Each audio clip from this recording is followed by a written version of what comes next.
Hello guys, welcome to another AviationPro live stream. It took a little bit to set it all up and to start running. Let me know how this all sounds for you guys and if the connection is good enough. For some reason the live stream for the first time showed that the bitrate was bad somehow. So I'm really wondering how I'm getting through here. Let me know, that would be much appreciated. Let's try to see if I can see myself. Not yet, there we go. Looks like I'm live right now. Let me know if this is coming through okay for you guys, and then we'll get this flight started. As you can see, we're going to be flying from Milan, and as you can see, we already have a very nice view right here of the airport. Everything is good, nice. I mean, look at those mountains over there. Just parked here right here on this stand, and have a beautiful view of the mountains here in the distance, which is pretty nice. So welcome aboard everyone. I'm glad you all joined in, and let's see how many people do we have on board. Sounds okay? Okay, thanks very much guys. Yeah, there may be some latency again, so I'm not sure what's happening today with the internet and performance, but let's see what happens. 68 people watching. Hello everyone. I'm going to say hi to a few people that I can see. Norwegian Captain, good evening. Bram, X1, the Zap, Glance, Paul Eric, hello. Alfred, good evening to you guys, or morning or afternoon, wherever you are. Maiden Air, yeah, make sure you shout out in the the live chat if you want to participate. All right. Okay. So, let's see what's going on. I'll just give you guys a little bit of an outside view right here.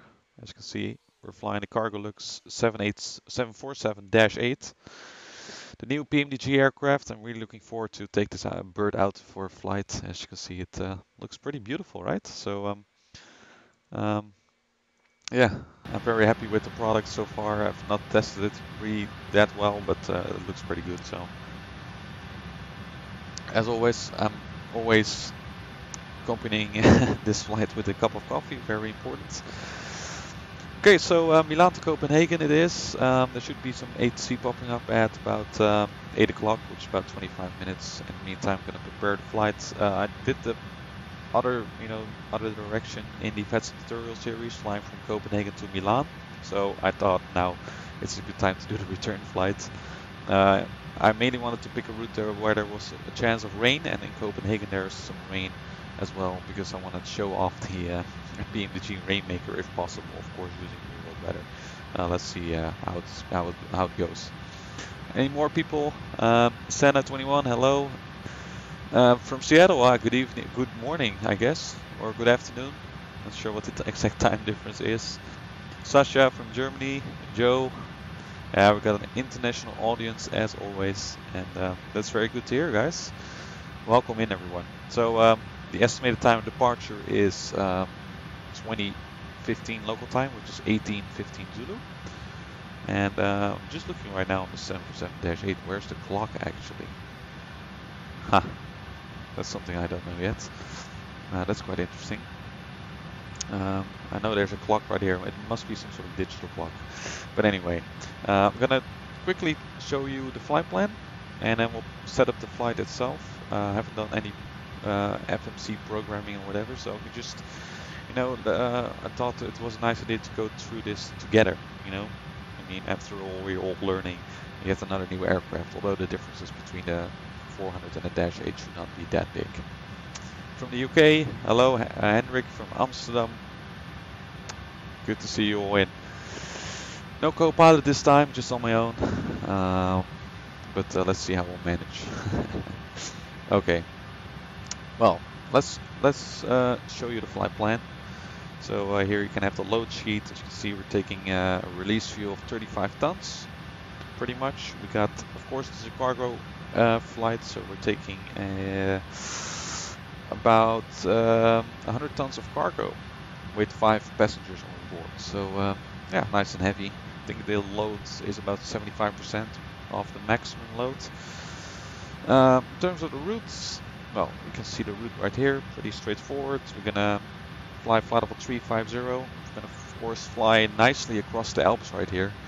We're looking forward. Of course, it's gonna be night by the time we depart, so maybe we won't see that much, but hopefully there will be enough moonlight. And the clock is on the nav display. Oh yeah, good point. It's right here, 17:37. Hey, that's a nice time, 7:37 Zulu. I like that. Anyways, continuing with the flight plan. Oh, you couldn't actually see that, right? 17:37. There you go. Let me show you a map of the route. That will be probably quite nice. So you kind of see the. It's of course rotated, so I have to quickly rotate it for you guys. So let me make sure that the rotation is locked on my side. So as you can see, we have a nice route straight over Switzerland. Our departure from Milan, I think runway 35 right, but I'm not sure yet. So we'll fly right to the Alps. Of course, make a turn because we need to climb a little bit before we can actually, we need to gain some altitude before we actually enter the Alpine region. And then fly north all the way across Germany, and then descend, and then we arrive at Copenhagen. Plan is runway 22 left, the same runway I landed on during the PMDG 747-8 review. So let me turn it back. There we go. Oh, of course the wrong button. Another rotation. There we go. Now it's back in its original position. So that's the flight plan basically. I think we got some a little bit of a crosswind throughout the flight actually. So that's about it for the flight plan. So, as you can see, pretty nice route. I always like flying in the Alpine region. Always gives for some nice views, right? In the meantime, we got some more people. Planes Lover from Poland. Snake 2, hello.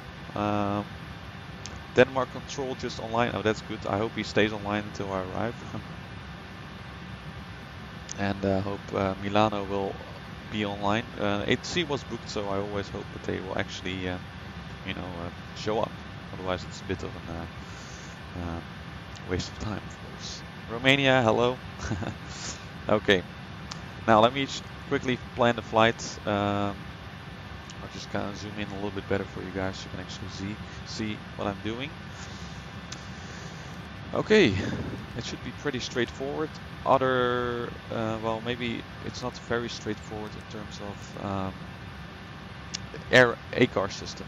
Of course, that works a little bit different right now. So what you have to do is first fill in the departure and arrival. So we're gonna fly from Milan Malpensa to Copenhagen. Our flight number is going to be Cargolux 761. Sorry. There we go. I don't have a memory device. And then what you have to do is go to the third FMC right here, data link, Preflight. It's a little bit view is a bit weird. I'll adjust it for you guys. Nijmegen. I'll try to keep an eye on the chat, by the way, if I can, but I can't promise everything. Departure time is 18:15 Zulu. Estimated en route time, I think it was pretty much 1 hour and 55 minutes. So 01:55. And we're now gonna load synchronization with ACAR system. So right now it should be doing stuff in the background. Let's see what happens. In the meantime, I'm gonna get a little bit more light in the cockpit here for myself. There we go. Is this camera still working, by the way? Last time it froze up, as you remember. That's the tone that it's now available. So now we can actually send a route request. I think it's in generic, and it's the only route that will show up because, of course, that's the route that we entered in the ACAR system upon connection. And I'm going to request that. So it's a little bit, it it takes a little bit more time, but it happens in the real world. So.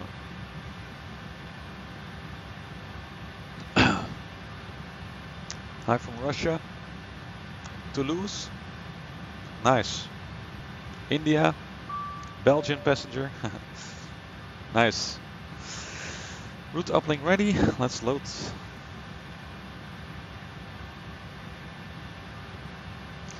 And in the meantime, I'm gonna take a look which departure I planned. We'll have to wait for the ATC clearance. Okay, looks like the route has now been loaded. I'm just gonna activate it for now. Select the departure. Expected runway 35 left. And if anyone from Milan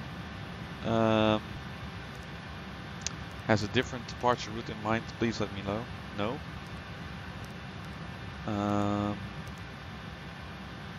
Actually, I think I planned 35 right, but I'm not sure. Yeah, 35 right.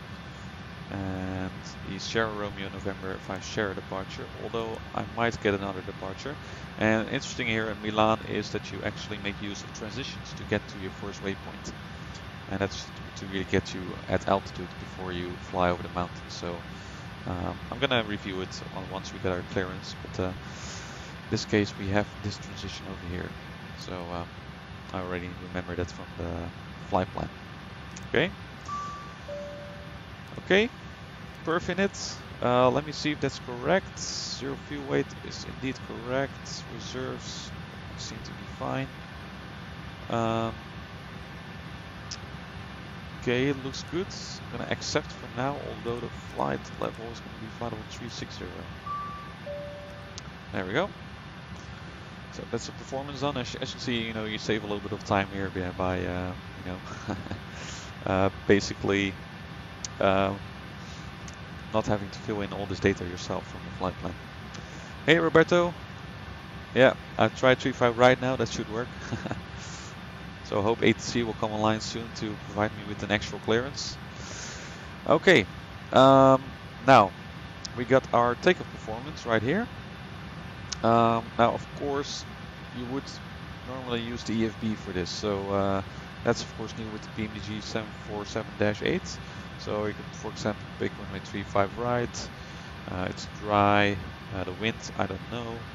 I have to quickly look it up on vPilot. Wind is, let me see, show keyboard 260 at 05. Outside air temperature is 21 degrees, nice and warm. Definitely a lot warmer than here. It should work without the C. QNH is 1026 up here. Now, of course, you would be able to use a calculate using the thrust rating. Unfortunately, the derated thrust options are not available yet, and I kind of want to use that because I know that the aircraft is relatively light. So, yeah, let's see. I'm just gonna do this for fun, see what it does. Air conditioning is going to be on, anti-ice is going to be off, and maybe I need to load reads from aircraft. Otherwise, I might not have the correct weights. Okay, and that's now correct. And now I can calculate the takeoff performance. Morocco, Israel, Brazil. Good evening, everyone. Glad to see you all on board. So as you can see, we now have a performance calculation. Flap 20, V1137, rotate 140, V2158, trim 66.2. Again, I think I'm just going to ignore this data and actually use a derated thrust setting. Otherwise, we might not be able, or yeah, we just take off with way too much power. So I'm just going to make something up right here. So I really hope they release that update soon where they actually include all that data. Flaps 20, center of gravity should be 22. And then we have the following V speeds and trim 6.5. So V, I'm just going to write this down, 139, 145, V2, 156. 9, 5, 6. All looking good. Alright. And I'm going to also select an arrival just to be sure already. 2 to left, 1 or 2 Foxtrot, I think. Just going to execute that for now. Custom transition. There we go. Okay, so that should all be alright right now. Thrust limit is fine. Okay, so what we can do now is load some wind data. Of course, that works the same way as in the 777. Good evening, Madhu, Darren. Execute. Send forecast. Okay, so we now have wind data at all the waypoints. And I'm just going to check the VNAV pages. Let's take a look at the transition altitude here in Milan, which is 6,000. As you can see on the chart. No, you can't. Not today. Oh, really? That's weird. Oh, now it works. 6,000. There we go. Cruise is okay. Forecast, I'm just gonna put in a random transition level and load the descent forecast. Dakan, ahoy. Alright, so all the wind data has now been loaded and pretty much the flight plan is now complete. Again, I'm just going to be waiting for some ATC to show up. We'll have to see what happens. In the meantime, let's see if I can get more floodlights. Let's get some panel lights here on the first officer side, which is always nice. There we go. That's better. There's a lot of light switches on this airplane. And the AO lights can also be turned all the way up. There we go. That's better. So, as you can see, it's getting darker right now.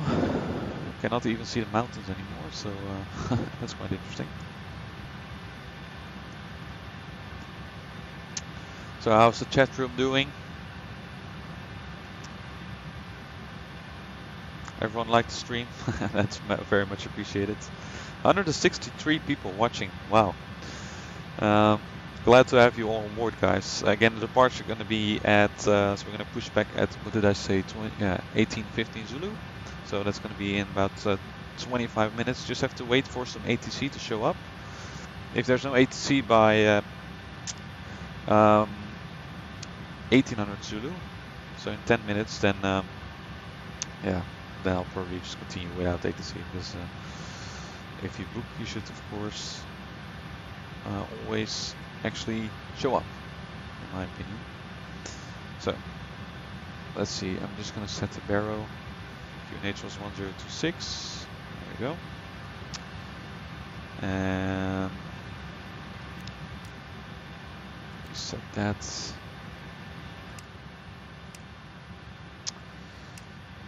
Okay. Now this range knob is also different. As you can see, it's now more continuous. So if you scroll, it doesn't immediately change to the next value, which is interesting. I'm gonna have traffic on this side and on this side. There we go.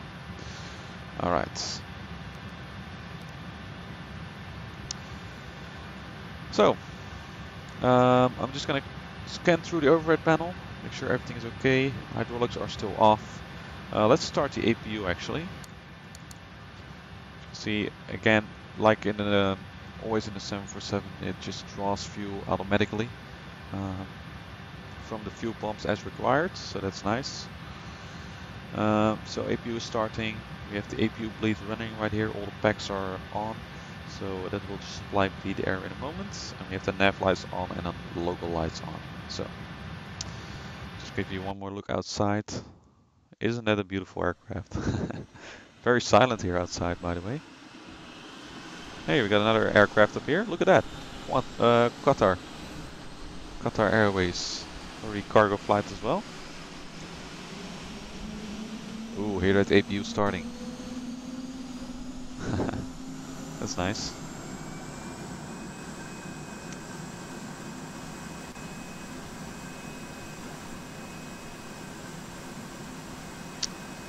How much does the 747-8 cost? $60 or $70, sorry, for the repaired version, and $50 for the FSX version. It's of course a bit more expensive, albeit, than the usual expansion specs of PMDG. But I think they soon realized that this is actually a totally different aircraft from the original 747-400. So that's why the costs are a little bit higher.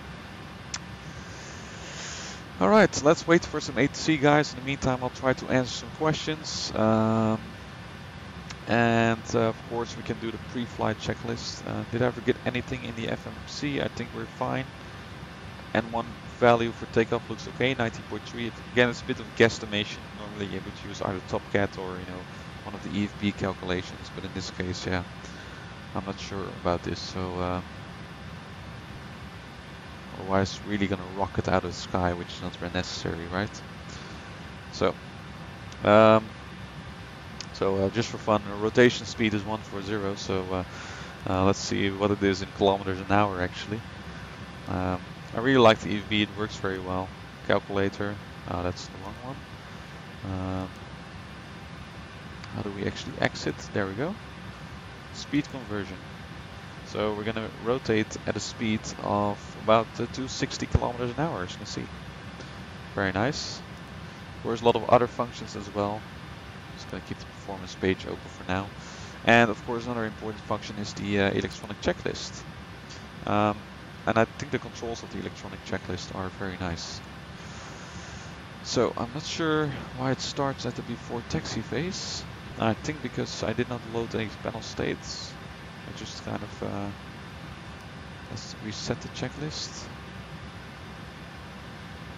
Let's see, I can scroll to the normal menu and I want to have pre-flight first. So oxygen is tested at 100%. Flight instruments, we got heading 257, altimeter is showing 780 feet and 780 feet on QNH 1026, which may be a bit hard to see for you guys. There we go, 1026. That's checked, and I'll set the parking brake as well. And that completes the pre-flight checklist. Okay, well, no ATC yet. 2 hours in a Boeing 747-8, yeah. I mean, I'm not going to fly long hauls. I usually don't fly long hauls. I really don't have the time for that, really. So I'd rather just make nice short flights, which are not that uncommon, especially cargo looks. I mean, I think even Amsterdam to Luxembourg is a flight, which is like 20 minutes or something. It's really a very short flight time. So I have the terrain display on my side, because we're gonna cross the Alps, of course, and I'll turn the weather radar on the first officer side. Maybe we'll just turn on the dome lights for now, to have it a bit more bright. And let's see if some ATC shows up here in Milan. They got 5 minutes, so okay. So how is everyone doing on board? Still got 179 people in. Nice. Alright. I'm not following everything, guys. Of course, there's a lot of things going on in the chat room, as always. So, maybe I can show off the 747-8 a little bit more. You know, as you fly it, as you try it, you will notice some subtle differences over time.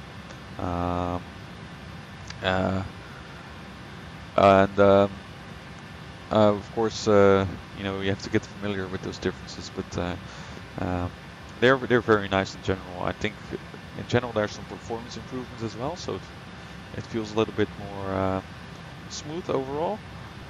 And yeah, for example, the radios are different. I'm still using my phone right here to tune the radios myself.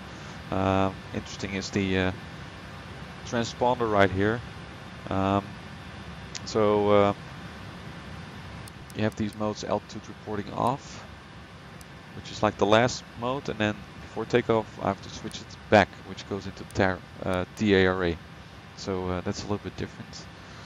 And yeah, there are probably more differences that I cannot think of right now. But yeah, maybe throughout the flight we'll be able to spot those differences, right? So APU has become available. I'm just going to turn the generators on. There we go. And as you can see, a lot of terrain in this area, which is yeah, normal. And yeah, look at those lights. Very nice. Maybe I can call up the pushback truck already, if they want to show up. I guess not. They did want to show up before.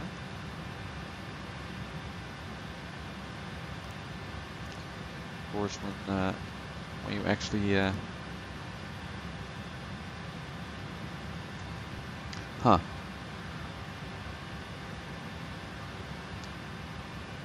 why is GSX not showing up? Maybe it's because the airport position is not sufficient for this aircraft. There's always something wrong with GSX. I heard a lot of things going on about GSX in level 2. Not sure how you guys experience that, but not sure what that's all about. I'm not sure why it's not showing up right now, so I normally have to turn all the messages off, but I guess I have to turn them all on right now to see what the problem is. So what's the problem? Need to set parking brakes. Well, they're set, right? Ah, that was the problem, I guess, from what I remember. It doesn't recognize that. Another problem specific to the PMDG 747-8, it doesn't recognize that the parking brakes are not set. Alright, in that case, I'm just gonna skip GSX for now, I guess.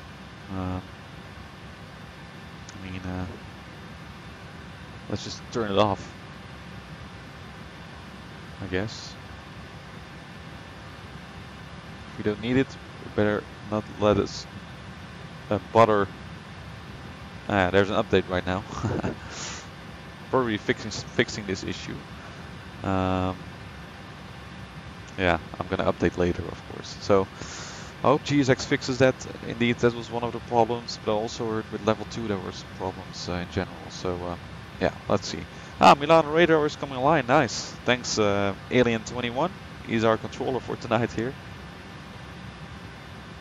So we can soon ask some clearance. My flight plan should have been sent. Before continuing any further, I'd like to thank some patrons for their support. As always, I'd like to, give a little shout out. Your help is much appreciated. Helps me to continue making videos, weekly videos on the channel, which, usually making a video or preparing a stream like this usually takes quite a bit of time. So I want to thank Ben, Roberto is in tonight as well, Luca, Steve, Jeff, Sean, Janek, got a whole list, Chris, Ron, Graham, Frank, Martin, Jean-Gabriel, John, Kirillon, Neil, Tobias, and Raden. Thank you very much, guys, for your support over at patreon.com/aviationpro. Again, if you are in the live stream right now, there will be post-flight live stream as well, of course, for you guys, which probably will start a little bit later because the flight's going to be taking a little bit longer than expected. So yeah, let's see. But I think we'll be okay. Let's take a look. Milano radar is online and the ATIS. So let's listen to the ATIS and let me know, guys, if the ATIS sound is okay. So more people coming in. Hello, Okan. Steven. He's also in. That's nice. Let's see. 12162.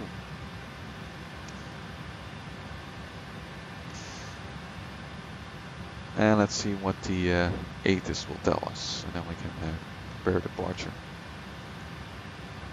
Degrees, cow okay, Temperature 212.7 QNH 1026. No 6 and advise on the new contact you have information Zulu. This is Milan Malpensa ATIS. Information Zulu at time 1720. Expect ILS approach. Arrival runway 35 left.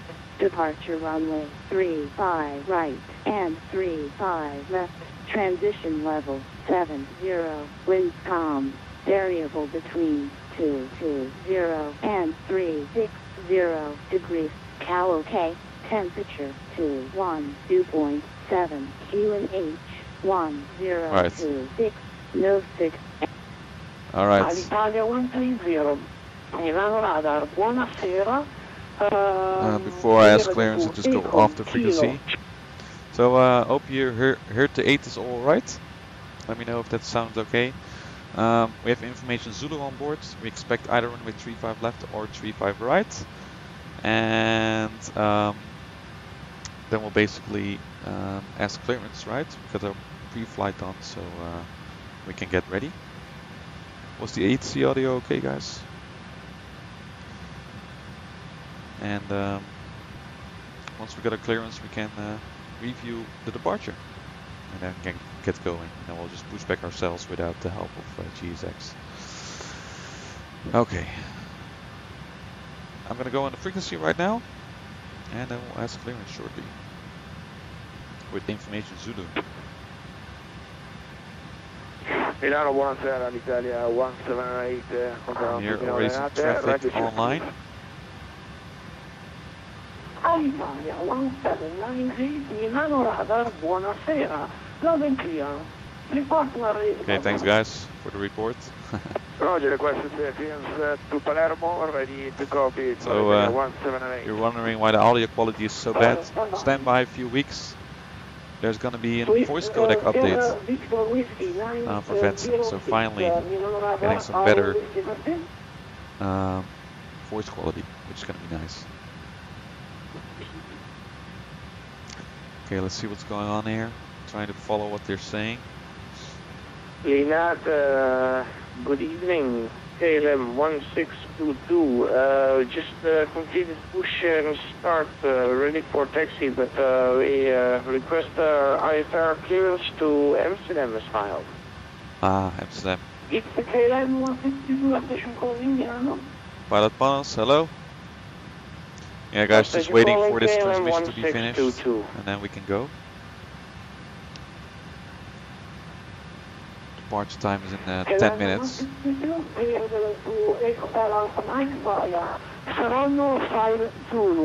Transition segment Omito 8 Alpha. Runway news 385. 4,000 feet. Squawk 5456. Roger, clear to Amsterdam as filed, Savannah 5 Zulu departure, climb initial 410, transition 37 Bravo, and squawk 5456, KLM 1622. KLM 1622, factory correct, Savannah 5 Zulu with Omito 8 Alpha transition. Alright, waiting. Milan Center. Speedbird 897 with you, flight level 30. Well, the transmission was not really finished. And by the way, if you're wondering, I'm parked at stand 851.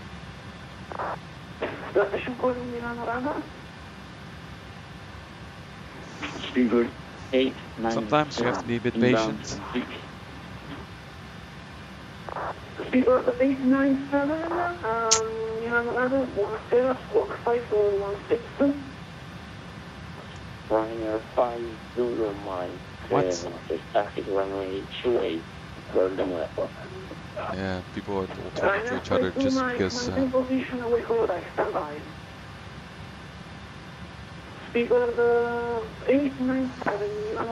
Also hope the voice codec is going to be faster, so you know this is transmissions is going to be a little bit faster. He's not going to respond to the Ryanair, I guess. Ryanair 72 Yankee, good evening, Milano Control. Or freighter. Yeah, cargo looks also only cargo, of course.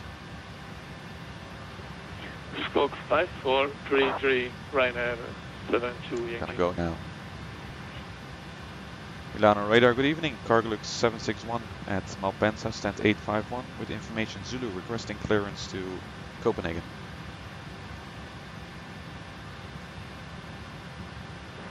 Milan Center, good evening. This is Tom Jet 2440. Will be flight level 370. 2440, Milan radar, 10, squawk 5402. I hope the controller heard me. 3402, Tom Jet 2440. Negative 5402. Sorry, 5400. No. 5402. The squawk is 5421, sir. 5421. Oh, 5421. And the VATSIM voice codec definitely needs an update. 5421. This shows it. Final 72 Yankee, identified. Descendant paying flight level 100, expect vector for ILS 04. Hey, that would be much appreciated then. I will arrive a little bit later, I guess, because as you can see some delays going on here because of the ATC. So I'll try my best to arrive on time and depart on time. Again, please, Ryanair 72 This is not helping. Ryanair 70 Yankee, descendant paying flight level 100, turn left, heading 230, expect vectors for ILS 04 right.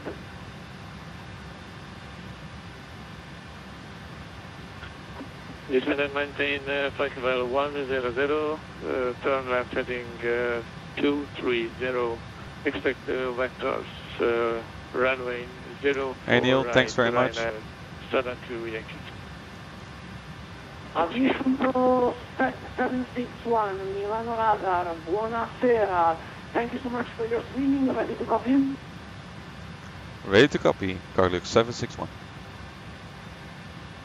AviationPro 761, cleared to Echo Kilo Charlie Hotel via Saronno 5 Lima Initial. Transition segment is Avesi 9 Quebec. Runway in use 35 right. Initial climb 5,000 feet.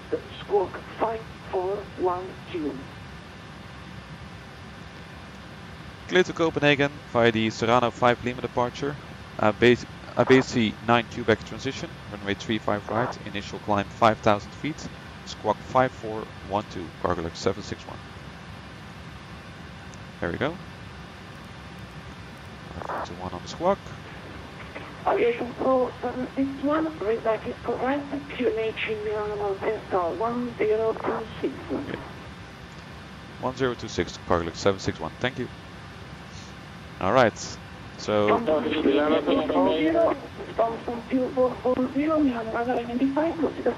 we're gonna select a different departure. Position was still the same. Just gonna reconfirm the V speeds. 1.5, 1.56. I'm just gonna go up to frequency so I can do the departure briefing in silence for you guys. Okay, so V speeds have been reconfirmed. V2 is 1.56 on the MCP. Camera still working, yeah. Okay, so let me open up the ground movement charts first of all, and then we can take a look at what's going on. Alright, so we're parked right here. I had stand 851, as you can see. So we take off runway 35 right, and I'm not sure which direction we actually have to push back. Whether we're gonna taxi via hotel or, you know, via the base of runway 35 left. But we'll see. I'm just gonna push back straight anyway because GSX doesn't work with the 747-8. Once arrived at runway 35 right, let's take a look. We are going to fly the Serrano 5 Lima departure. Just going to cross-check here with the flight management system. Hey, where's my keyboard not working? Maybe it is working. Ah, yeah. The range selector is now also a little bit different. Anyway, just gonna review the legs page. First gonna climb straight ahead. As you can see, Mike Charlie 611, 604, right 608, and then Mike Charlie 603, and then we fly inbound Serrano. I think I said Serrano. I like Serrano ham, but yeah, I'm not sure. It's apparently a Serrano 113.7, and once we arrive there, we have that transition. So that's a little bit different from usual procedures. So we have to transition to from runway 35 right to en route, which is going to be the Abesi 9 Quebec. Just going to cross-check again. So as you can see on the FMC, indeed everything is correct in the legs page. Nice right turn, and then we continue. Let's see.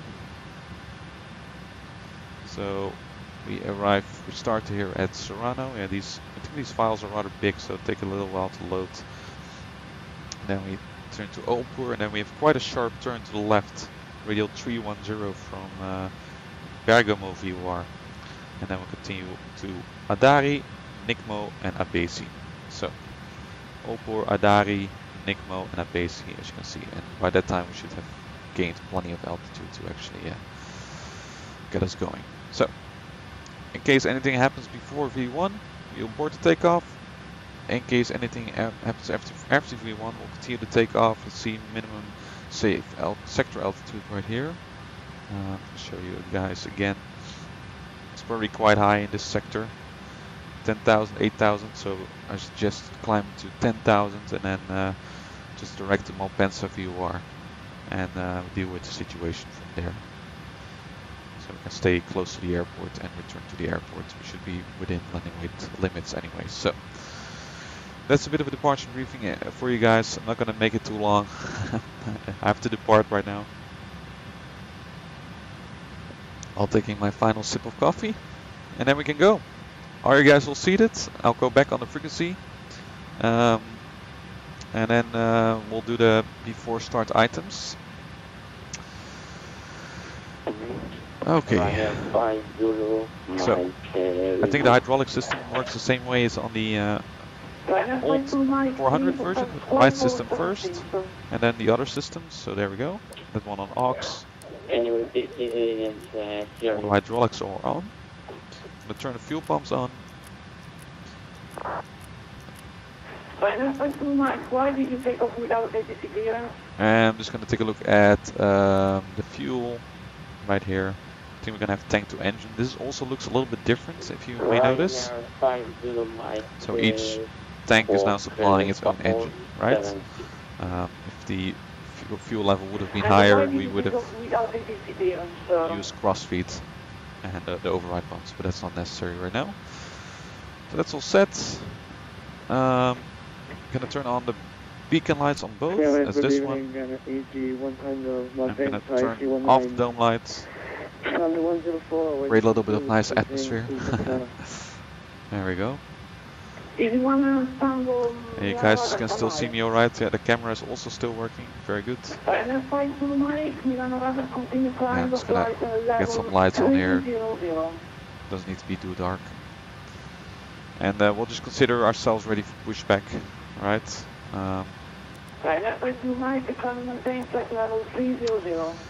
And let's take a look at the checklist. Again, it went to before taxi. I'm not sure why. Actually, we need to before start first. So, let's do before start checklist. Yeah, someone taking off without takeoff clearance, right? Yeah, strange things happening.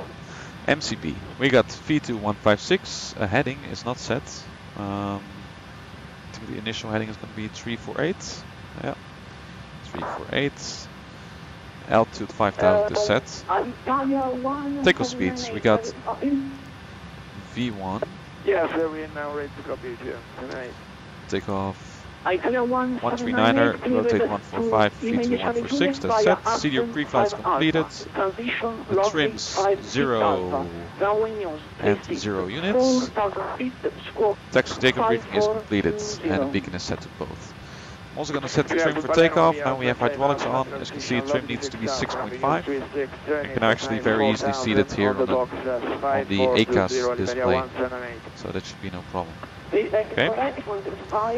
And then we're ready for the before taxi checklist. Okay, so I'm going to ask pushback clearance right now. And then we'll be ready to go.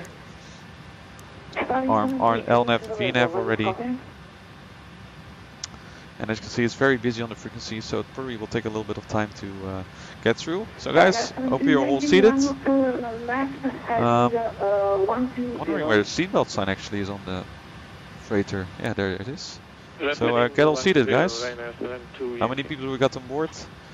251. Whoa, we're breaking new records here, I guess. Welcome in, everyone. And we're going to request startup and pushback shortly, okay? Of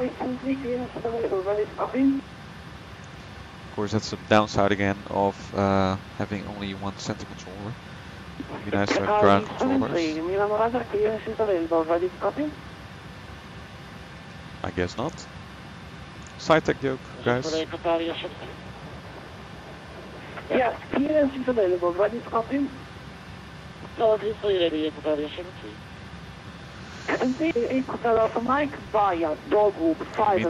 yeah, that's a good point. I'm gonna disconnect all the ground connections. Release. Wheel chocks are removed. And I'm just gonna take a look top-down view for a bit, so I can see how far I need to push back. It's kind of hard to see for me, but I hope we're gonna be okay.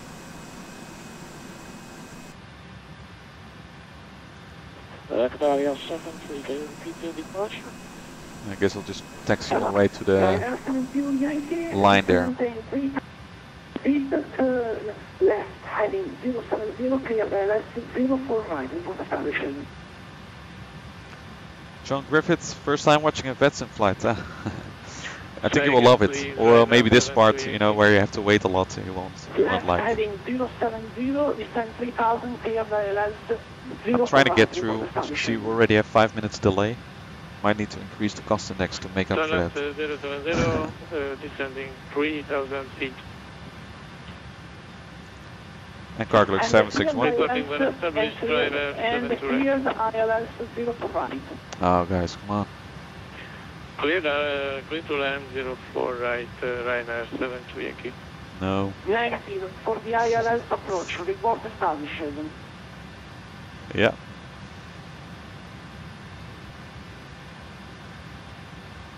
No, he's not going to reply. Reporting when established, Ryanair 72 Yankee. Eagle 9897, using my airspace Unicom on this way, I'm Hello, Alexei from Russia. Dobry wieczór. Eagle 897, using my airspace Unicom on this way, bye-bye. Oh, this is terrible, guys. Sorry for the delay, can't help it. See, jumping in doesn't solve either. Solve the problem. Ready for the departure clearance, control 73. Qatari 73 via Ecotel Alpha Mike via Dogwood 5 Lima, transition segment Alsta 8 Whiskey, runway just standing by. 5 right, 5,000 feet, book 5453. Once we're on our way, we should be on our way pretty good. Carl from Seattle, hello, Focus 04, good afternoon. Have a limited departure runway at 35 right and squawk condition 2453, initially 5,000. You can see the beacon lights already flashing. We're ready to go, but we can't ask pushback clearance because there's so much going on. Yeah? So is he gonna... Just gonna report ready. Cargo looks 761, ready for push and start. At least he heard it now. Maybe AviationPro 761 Pushback and start approach call for taxi. Startup and push approved, call for taxi cargo 761. Okay. There we go, that's better. Ready to taxi, Italia 178. So, strange thing about the 747-8, from what I know, you still need to turn the packs off, actually. So, just going to switch to the first officer view. So, packs are off, and we're still pushback.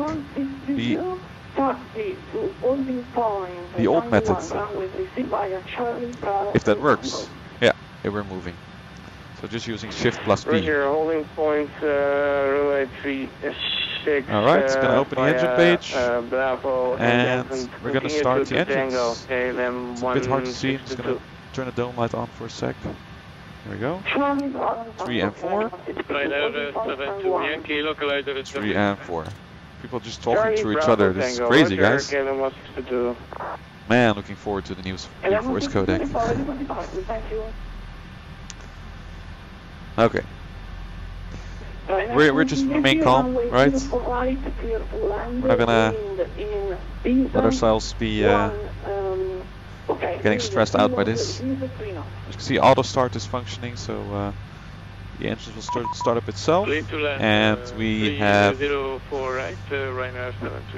packs off, and that will start 2 engines usually.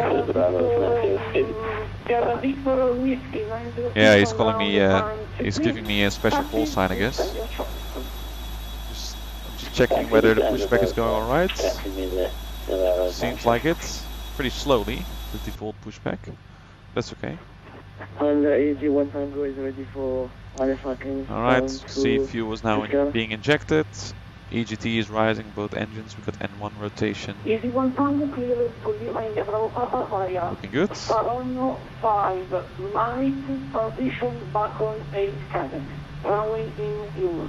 Now let's do the sound of the engines, guys. Should be pretty nice. No, I do not have GSX level 2. I mean, it looked nice, but I decided not to really use it, so instead I want to spend my money on some new sceneries in US, Seattle and Chicago, so that's why you can see the, yeah, right here. If you want to contribute, that would be very much appreciated. Okay, see what it says, running, that's good. Engine 3 and 4 successfully started. Okay. Alright, when I see the taxi line, I'm gonna stop the pushback myself. Starting 1 and 2. And fuel control switches to run. So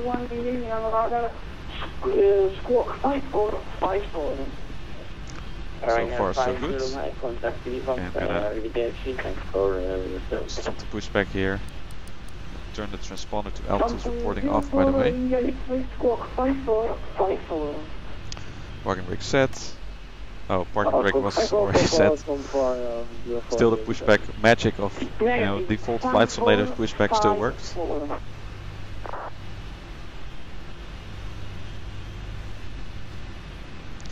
So I do have the GSX update, but apparently it doesn't recognize the parking brakes being set on the 747-8 yet, so as you can see, the engines take quite a long time to start because they're Janek engines, same engines on the 787, and they just take longer to start.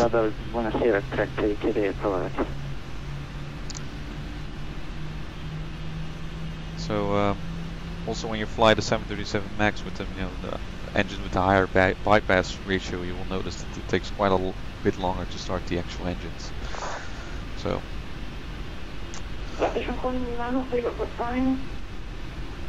alright, engine starting up successfully. EGT is exhaust gas temperature, so the temperature of the gas coming out of the engines. Alright, engines are running. Good. There we go.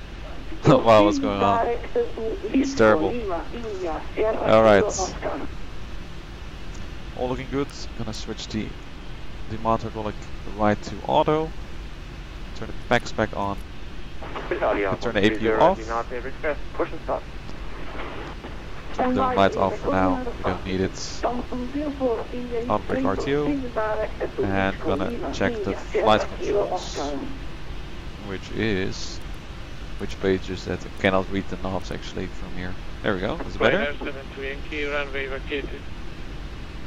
Elevator first. There is line at the 504 right Let's say Wait for my ground.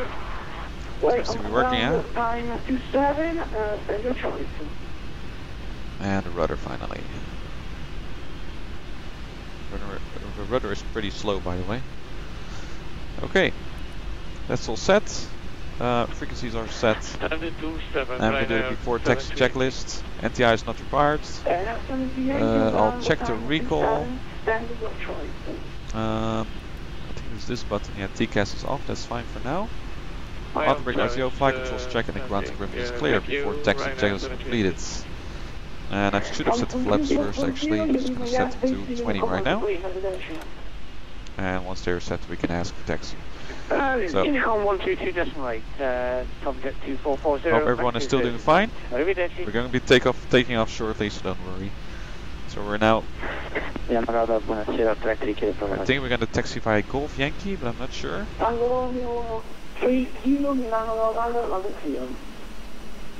We might be able to do that actually.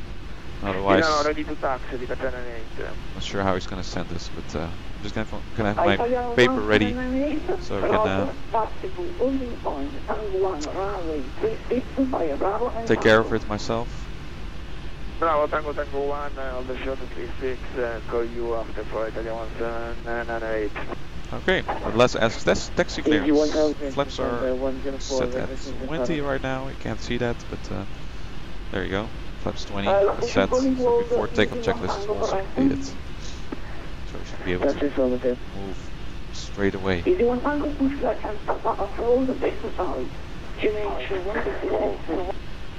Alright, see if the charge wants to display. Yeah, there we go. Cargo 761, request taxi.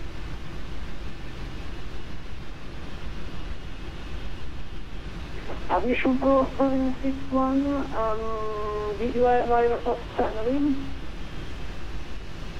Say again? Did you have Aerosol signaling? Affirm. AviationPro 761, taxi via Hotel, Charlie Hotel, holding point Charlie Alpha runway 34. Taxi via Hotel, Charlie Hotel, holding point Charlie Alpha runway 35 right, cargo 761. Alright, so as you can see, we're going to taxi across the base of runway 35 left. So we're going to make a left turn right here. Which is okay. So there we go, guys. Finally, let's get going with a delay of, well, pretty much 15 minutes. There we go.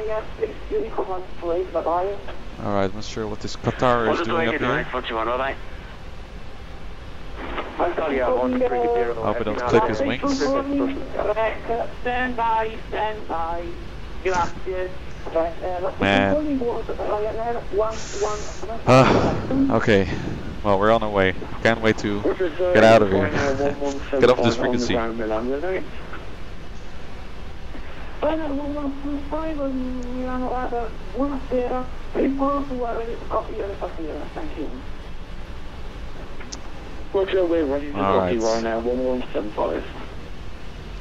We're on our way, guys. I hope you're all seated and getting ready.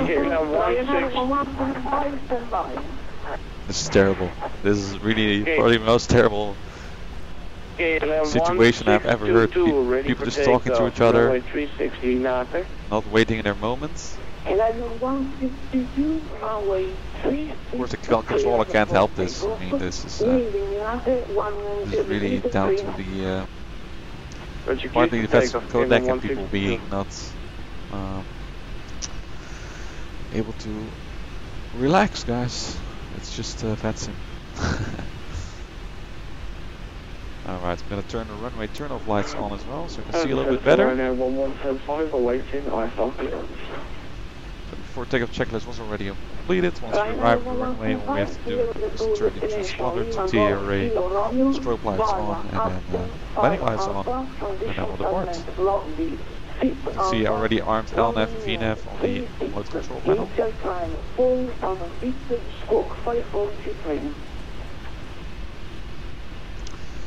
So, taxiing calmly, 80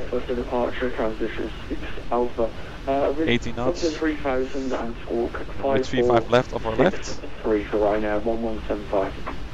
That's a pretty nice taxi route. Yeah, people being impatient, it's true.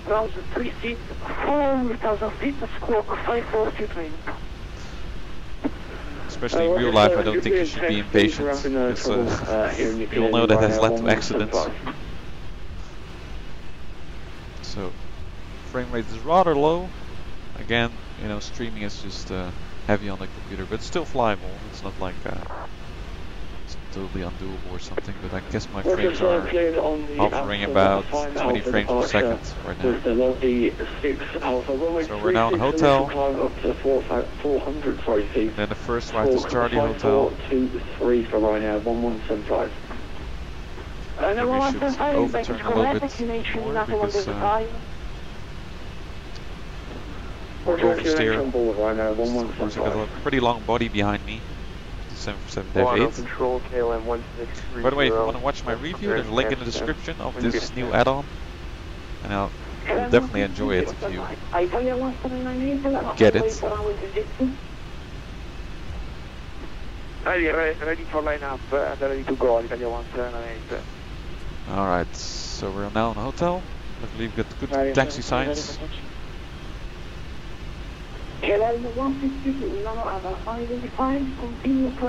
Taxi very stable, 80 knots.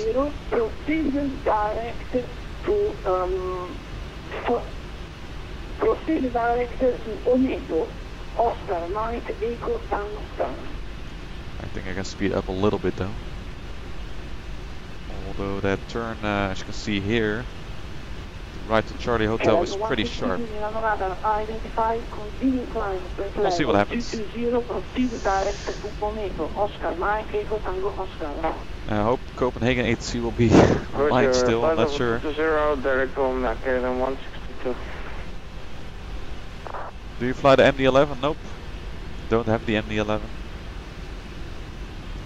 Alright. We're now in Charlie. 15 minutes now, request push and start.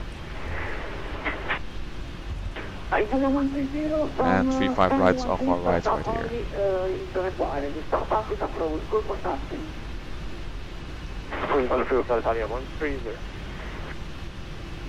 Milan, ready for line up, ready to go.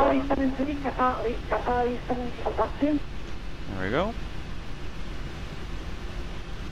Quite a sharp turn. Yeah, we are ready for taxi, Qatari 70. Still gotta get a bit used to the amount of trust that you have to put in to actually get the... Oh, that's actually a good point. I'm not using the map mode. I'm not sure if it's working at this airport. It doesn't seem like it. That's weird because it did scan all the files, so... Appears we don't have taxiways working on this airport. Okay. We're at holding point Charlie Alpha. And although I think Charlie Alpha is a little bit further actually. Not even sure if I saw the whole short line right here. Yes, when I to Charlie Alpha is Alpha Mike Charlie to Charlie Alpha is 100. Okay. Cargo 761 ready for departure. Just trying to talk quickly. 761, runway 35 right, clear for takeoff. Wind 25 degrees, 6 knots, and 1 airborne, squawk ident. 1 airborne, squawk ident, cleared for takeoff, runway 35 right, cargo 761. There we go, guys. Finally, we can get moving. Milan, ready for departure. Strobe lights on. 798, The right is clear. Before takeoff checklist was completed. Turn all the landing lights on. There we go, guys. Finally, get ready. Copy the wind rolling. So I'll just turn the TCAS on after departure. I guess he doesn't want to have this radar all clogged up with too much signals. So squawk ident.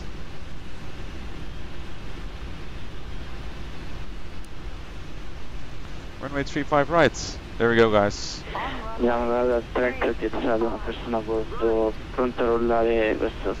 Takeoff. Hear the engines roaring. Stable. And setting takeoff thrust.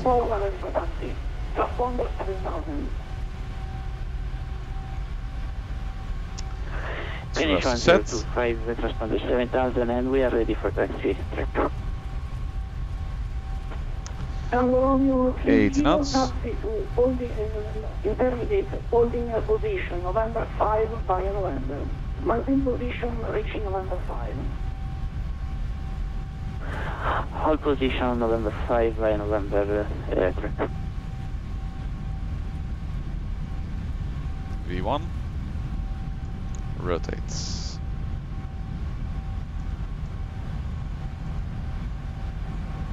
We're using quite a little bit of runway. 1630. Let me know when you get a chance to go back. Pause the rate, gear up.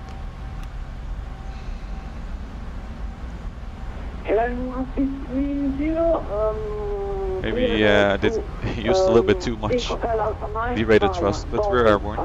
We'll make it. Thrust at VNAV speed and LNAV. There we go. Look at all those lights, isn't that beautiful? Okay, cleared to Amsterdam via the Dogu 5 Lima departure. Alright, so I'm gonna turn on the automation for now. Yeah, that works. And I'm gonna squawk ident if I can actually find it on the panel right here. AviationPro 761 for squawk ident. Alright, so you should do it via VPilot.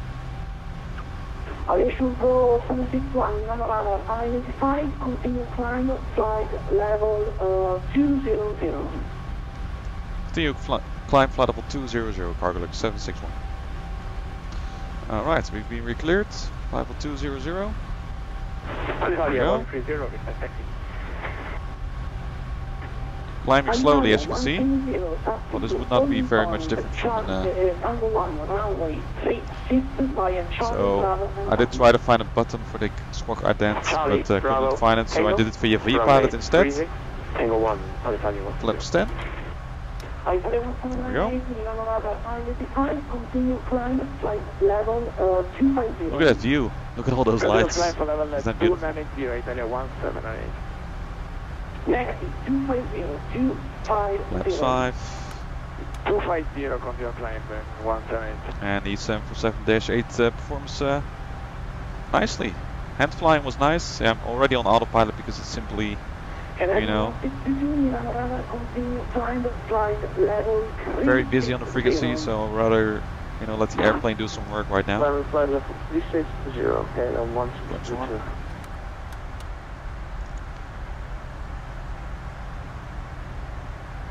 And it's going to increase the range a little bit. I have the weather radar, by the way, turn on the first officer side. We're going to need the terrain display for crossing the Alps, of course.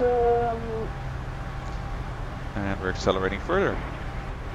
We're meeting the constraints. Yeah, seems like it's good. And flaps up.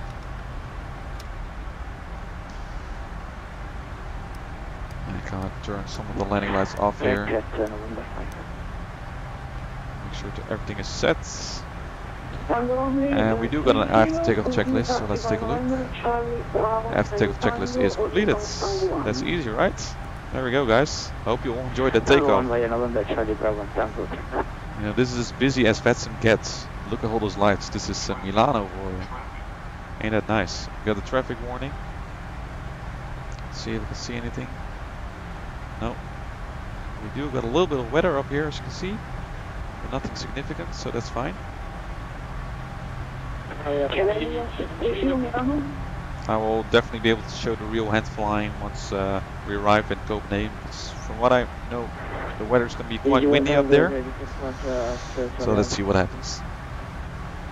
Traffic number 2 sequence 25, traffic proceeding 177, cargo starting, number 2 sequence. QNH standard.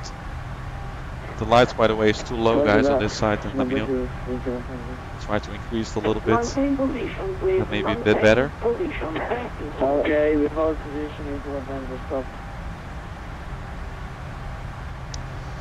Alright, so what's going on with all the pilots on the frequency here, but in the meantime, we're safe in the skies. We're just gonna enjoy the views and the silence here in the cockpit. Look at that. Look at that view. The moon. With all the lights up here. The moon going, you know, beyond the mountains. Isn't that a beautiful view, guys? Okay. So we're now on a transition. Now past the Serrano VOR. We're now gonna fly a transition to gain some altitude before we head for the Alps.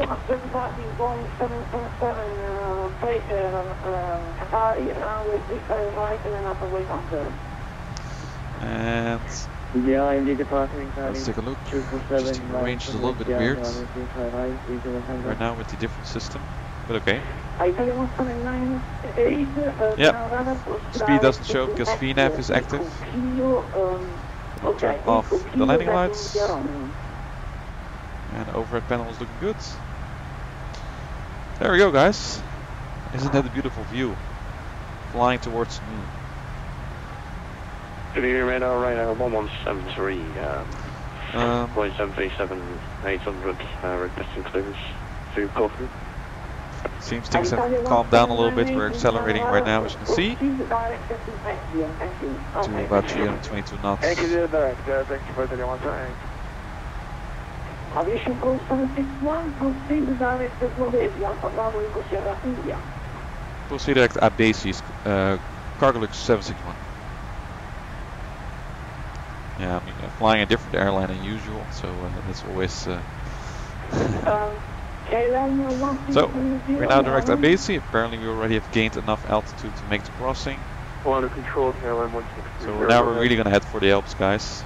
Yeah, I agree with the looks and this flight. I'm just gonna show you some engine views. Maybe that's nice. Look at that. Isn't that beautiful? No, I got the clearance view already. Most of with that, I requested. Engine's not shaking right now, no turbulence. Let's take a look at the other side. Look at that view of the sky. It's kind of bluish. It's a bit more blue for you guys than for me, but look at that.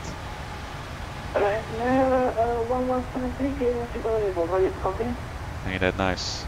That's Milano. You're ready to copy. Right now, 117. Alright.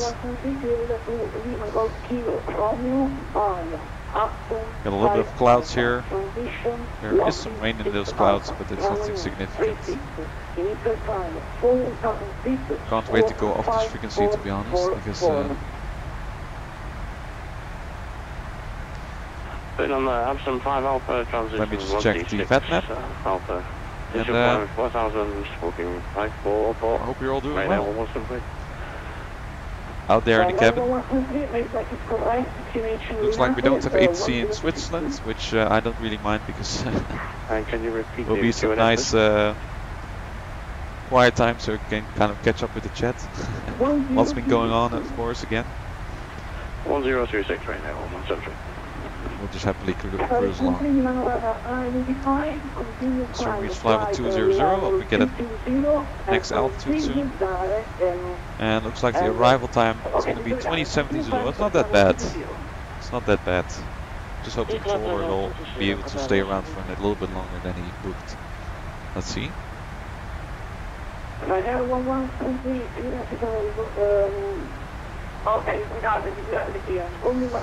And I think I missed something.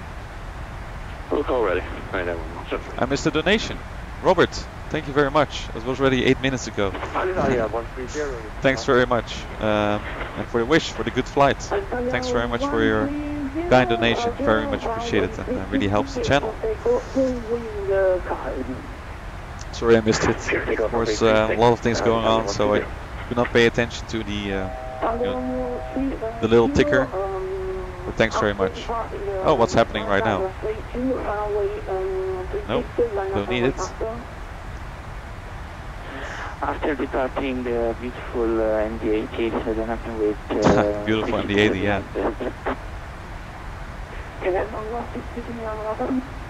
Hope we can get in further climb soon. Let's see what happens. Look at those lights. Wow. We're leveling off flight level 200 for the moment. Our cruise level again is flight level 360, so we should be able to get a clearance for that.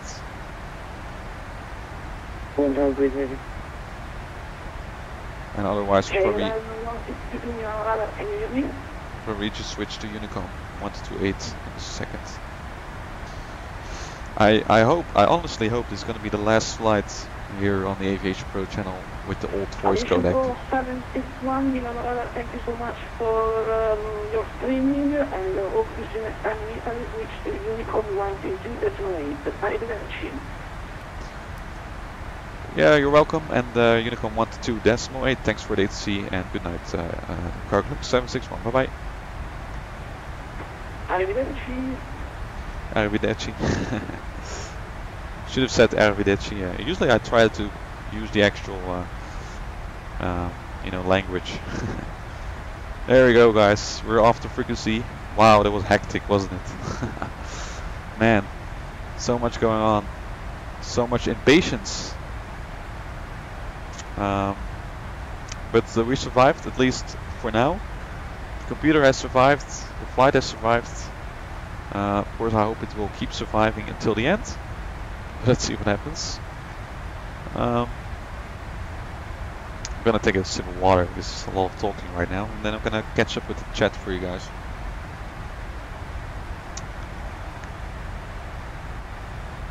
Alright, so what I did an ETA of 2010 Zulu.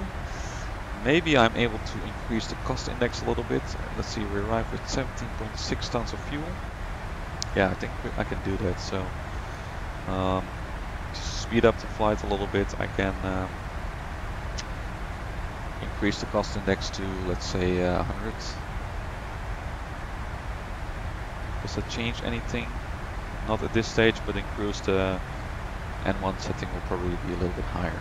Okay, so, and look at those mountains over there. I always love flying over the Alps. I cannot see it as good as you guys, but because I increased the gamma value for you guys, so you can actually see the flights in a little bit better in the dark. But it looks very good. Look at that. If I turn down the lights myself, I can actually see it. It's very dark, but this is the best part of flying, the beautiful views, and then no 8C chatter in the background, preferably. Alright, let me catch up with the chat. I already missed one donation, so I don't want to miss too much out of the chat. We're now reaching the calm phase of the flight. We're not going to be descending in a while. First frequency to contact is probably Langen radar, so I'll have an eye on that. I'm not sure which frequency exactly, but I'm just going to wait for the contact me, and then we'll see what happens. So if you have any questions at this stage, guys, feel free to ask them.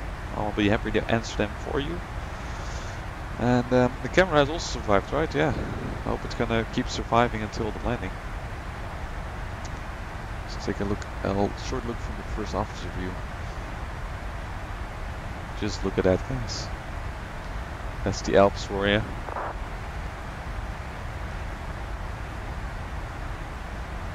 Nice. And the 747-8 is performing really well, I must say. Okay. Ah, Bram, yeah, I missed your donation too. Now I see it. Thanks very much. Enjoy the flights. Thanks. I will definitely. So far, I'm enjoying it very much. Thank you very much for your kind donation. Which was 21 minutes ago. It was already a bit earlier. Yeah. I'm sorry about that, but thanks very much. Much appreciated to both of you. All right, then we'll try at least to keep tower. That will be nice. Yeah, if the center controller would be able to, you know, guide me to the ILS and then switch to you, we can log off and then maybe you can continue. And anyways, what else do we have? Let me scroll back a little. Probably a lot of talk about what's going on in the frequency. Apron is online. Okay, good. Copenhagen controllers are so nice. Yeah, probably. I'm sure they will be. So yeah, Ali asked why I was not using the map function, so I tried, but I'm not sure why it wasn't working. Of course, that's one of the hallmarks again of the PMDG 747-8, but apparently it was not working yet. Or maybe I had to turn on the airport switch, but I'm not certain. It could be that I had to turn on the airport mode here on the EVIS, and that's why it was not working. So anyway. Yeah, Toggle Airport Lion says that as well, so I forgot that. Because you know, it reads scenery files, and then based on that, it will actually render an airport map on the navigation display. Really, really nice feature. Michael, did you program the route in the FMC, or was it generated by PMDG? No, it was generated using PFPX. And then I loaded it through the ACAR system of PMDG, yeah, which worked well. So yeah, we'll just happily cruise along all these waypoints right here. And you know, once we reach cruise level, I'm gonna take a look at the arrival. Just gonna check the Copenhagen ATIS and then make sure that the right runway is selected. Frames are a lot better right now, flying out of Milano. There's just a lot of oxygen with and all those lights. You know, rendering takes quite a little bit of work on the CPU, as always. Any more questions? Do you always fly at night? And are you going to attend the VATSIM Expo at RAF Cosford? No, I'm not, unfortunately. I might attend the VATSIM weekend in Lelystad, which is in November, but again, I'm not entirely sure. Depends a little bit. I will not be an exhibitor or anything. I'm just going to visit. It's not like that I want to exhibit this channel, so it will be nice. How many people do we got watching, by the way, right now? So 191. I think we hit some new records during takeoff, right? Because there are a lot more people on board right now than usual. So thanks everyone for joining in. I hope you enjoy this flight. Again, arrival time is now 20:15 Zulu. I'm just gonna keep the time right here so you all arrive back in time for the landing. And do you always fly at night? No.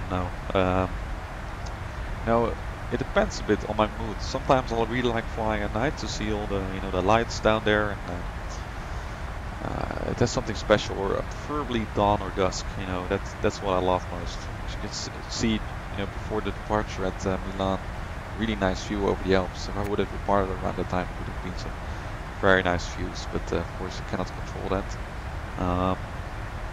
But in general, I love flying during dusk and dawn.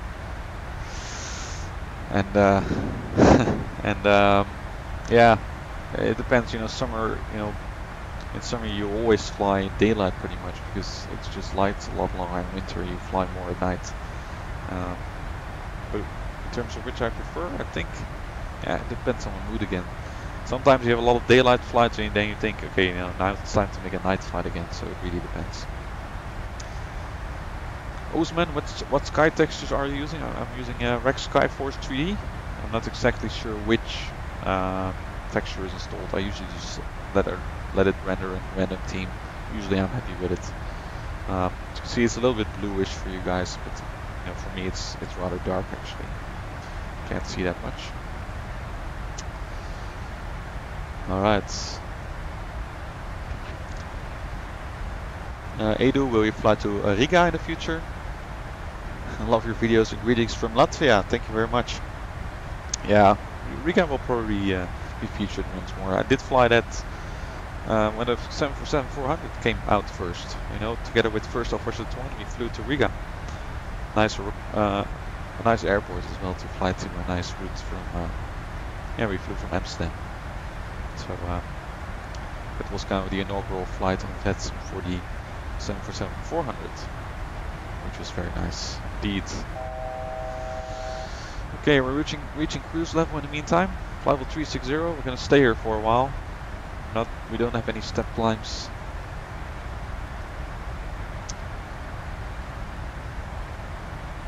No step climb points, as you can see in the flight management system. Nice arrival time. And leveling off level 360. You can see so far the air is very smooth, no turbulence, barely any clouds. Although, yeah, again in Copenhagen it will probably be a little bit more bumpy, especially with higher winds. Okay, any more questions? When did you say the voice codec will arrive? Well, I don't know. They said in a couple of weeks. So, yeah, we'll have to wait. Just wondering whether, you know, they will, how they exactly will update it. I'm not a technical expert in this regard, so I'm not sure whether they will actually, you know, use vPilot and you have to update vPilot, because I think I read, if I'm correct, that the new voice codec also works with old pilot clients, which is rather interesting because, you know, who still uses Squawkbox? Well, I bet there are still FS2004 users out there who like to use Squawkbox, so yeah. I'm wondering how it will go, but I'm definitely looking forward. I mean, this departure was the prime example of why we need a new voice codec. And, you know, usually I'm not bothered by it because I don't usually fly out of busy airports that much. But it's in this, you know, these circumstances that it's really bad. So yeah, we'll have to see how it goes.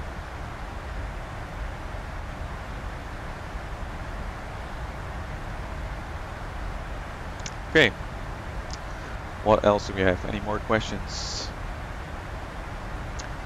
Alpha November, how are your real life pilot plans working out? Well, I'm waiting actually for the KLM Flight Academy.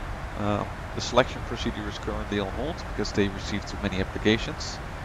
But it is my plan to actually apply there once that opens. So in the meantime, I'm gonna, you know, find a job. But I'm still following one course right now, so I'm keeping myself busy.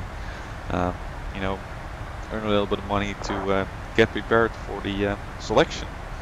And if that goes well, then yeah, then I'll hopefully end up there. Of course, I'm not sure how that will exactly work out, but it's gonna take a couple more months. I mean, it's not like that I'm gonna be in flight school next week or something. It will take some time, so I will keep you guys up to date here in the during the live streams and all that stuff, and yeah, share my journey.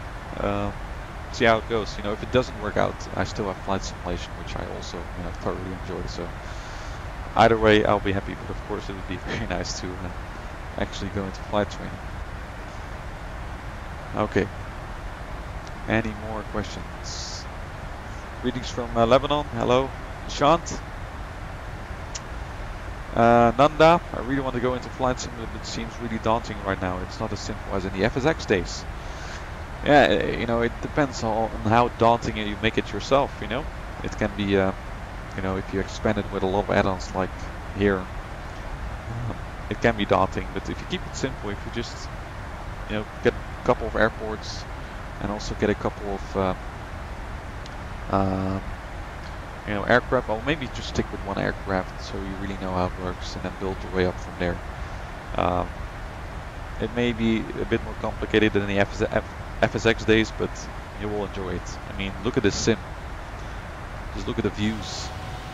Isn't that amazing? You know, the amount of aircraft that we got these days. Nice scenery, nice airports. It's just fantastic. Show you the other side. We turn right here. See, it's very, very clear. Absolute very nice visibility as we turn. Just gonna check this turn is correct. Yeah. I think we'll contact Langen radar soon. But I'm just gonna wait for contact me. It's gonna make it too complicated. I'm gonna turn its rain display off, by the way, because it's cluttering the screen a little bit. Where's my terrain knob? I think it fell off. This one, yeah. It fell off of my keyboard. Gotta put a new label on there. Alright, what else do we got? A lot of questions, comments.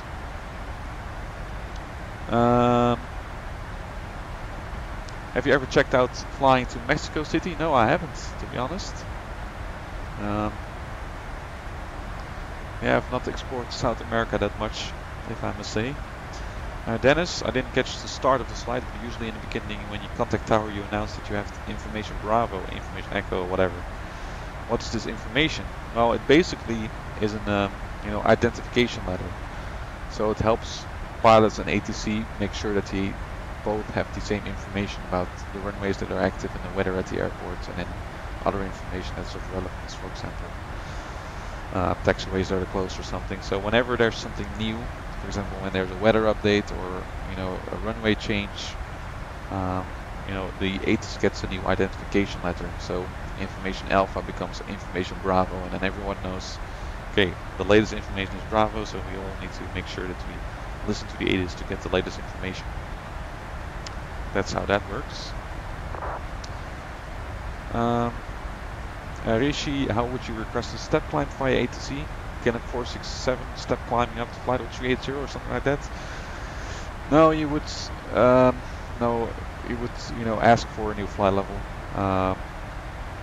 It would just say like cargo log 761 request flight level 380, and that's basically it. And then ATC will tell you, climb flight level 380. So that's pretty simple. Of course, they don't know your exact step climb, or where you're exactly climbing to. So keep that in mind. In the meantime, I'll just quickly show you guys. We are arriving into Langen radar airspace. Yeah, I think I'll to contact me. If not, I guess we'll also be fine. But let's see what happens.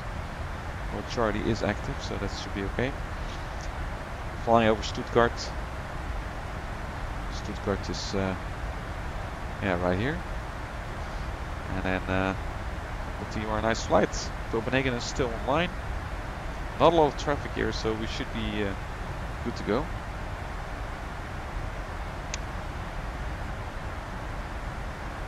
And I'm glad it's a bit more quiet right now, so we can have a little chat in the chat room and drink some water. Got a nice beer on the standby as well for after the flight, for during the post-flight live stream for patrons. But I'll keep that for after the flight as a reward. Alright, what else do we have? Ferry, the developers of Squawkbox and VPilot are on the development team of the new codec. Yeah, okay, that's nice. I didn't know that the Squawkbox team was also included. Squawkbox is not even sure if their website is still alive, but that's an old pilot client. So yeah, I guess it was update Squawkbox. That would make most sense. Yeah, it would be nice for the people that use older simulators. Pinball from Sardinia. Good evening to you. Pilot in real life, Clarina. No, I'm not. Bennett, should I get the 747 or the 777 or 777 or the 747-800? Well, it's 747-8 to be exact. No, it's not 800. But yeah, I don't know. It's a difficult question. Getting the 747-8 will definitely cost you more because you have to get the base package first, and then you will have to get the 747-8. So yeah, it will cost you a lot more money than the 777. I guess maybe the 777 is better to start with, because then you get used to the systems a little bit better. Okay. What else do we got?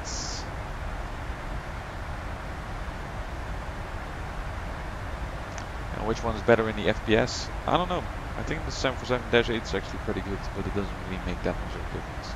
You can see my frames were rather low at... we gotta contact me. 12772, Langen radar. So, you'll probably hear more ATC chatter now from throughout the flight now, so keep that in mind.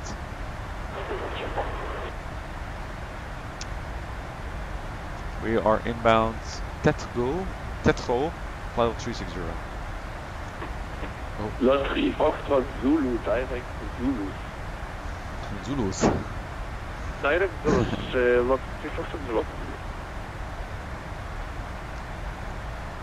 Oh, radar, guten Abend, Cargolux 761, flight level 360, inbound Tesco. Oh, Tesco. Tetco. Yeah, Cargolux 761, Langen radar, very good evening. Identified. Alright, we're identified. Easy. Langen radar, Foxtrot is on the north side of the log line. So.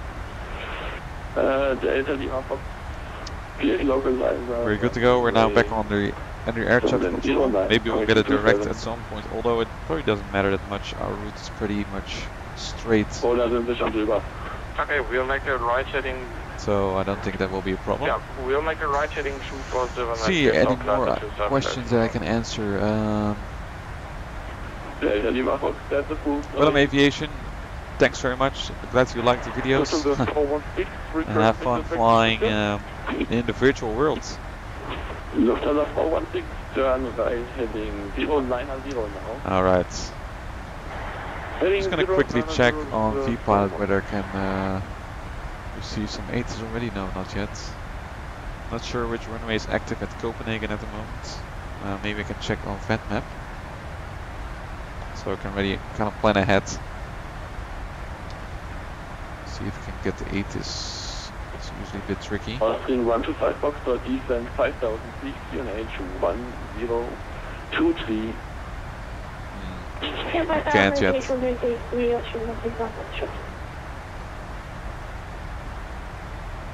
No, doesn't want to work. So, but I think runway 22 left was planned. Just quickly step through that procedure for fun. Lufthansa 416 contact Langen 125. I think I'm gonna make some changes here. Yeah, we have a vectoring procedure, as you can see. 15050 from the 416. I think I'm just gonna plan straight direct after Nexo. You know, which we normally would get vectors. We'll probably get vectors, but just for getting a better estimation of the arrival time, I'm just gonna direct to the course intercept from Nexo. Execute. It looks a bit weird, but when we review the arrival, you'll see that we need to have vectoring, so we just maintain a heading and then a left turn, and then we can land runway to the left, probably. But we may get another runway, let's be honest. We'll just have to see and wait. Any ATA? Oh, ETA, as you can see, is 2011 Zulu, so that's pretty similar to what I've entered in the ETA right here on top of the screen. I'm gonna have to increase the cost index to speed up the flights a little bit to make up for the lost time during the departure, which was very busy. We did not join in, and just joined in. There was so much ATC chatter going on that was very hard to get through. But we're up in the air, we're moving, and we should arrive nicely on time, actually. To the left for the landing. Good. Thanks very much to the tower controller for reporting. So we'll be fine. Monac 1 Foxtrot arrival. Okay. Then we'll plan for that, right? Just have a clear line. Let's take a look at the chart to see how that goes.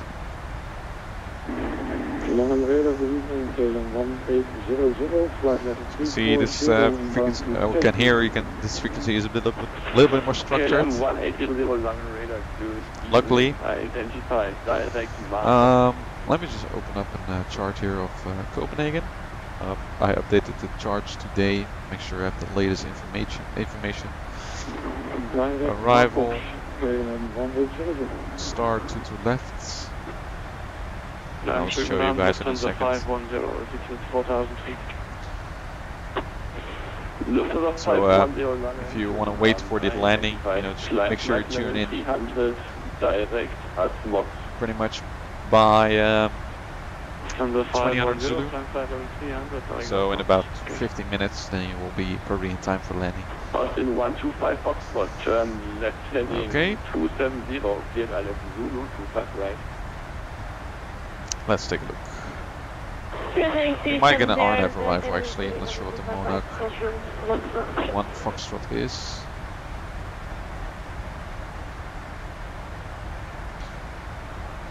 Oh, actually I have 2 Foxtrot right here. Is that new? Not sure what I planned in the flight management system. Let's take a look.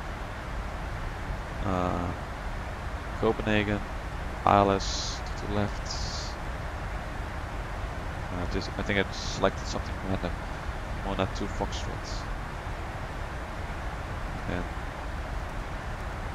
after Monarch, or after Nexo, let's take a look. Just have to fix this route. There we go. Straight direct, just for flight planning purposes. We know that we get a vector. No transition, yeah, always a vector to final. Okay, good. So I'm hoping ATC will stay online so we can get some nice vectors. I'll try to be there on time, guys. It's nice they can talk to you, you know, over the stream. Maybe in the real world I would have to call a number to make sure that there's some ATC, but yeah. Well, that's the benefit of the real world. You'll always have ATC. There will always be someone at the airport you're flying to. Well, for the most part.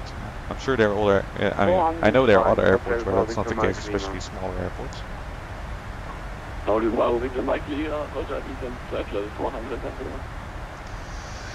Varun, yeah, you're welcome for our 747 video. Of course, this aircraft deserves a lot of attention, in my opinion.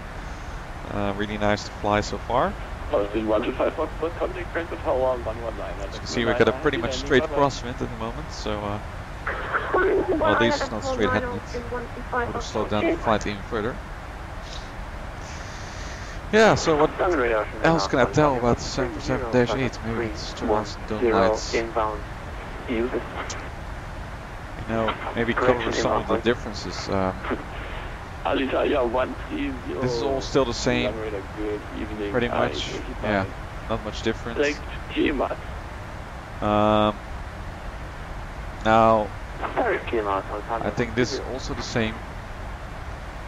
Engine fire panel not different.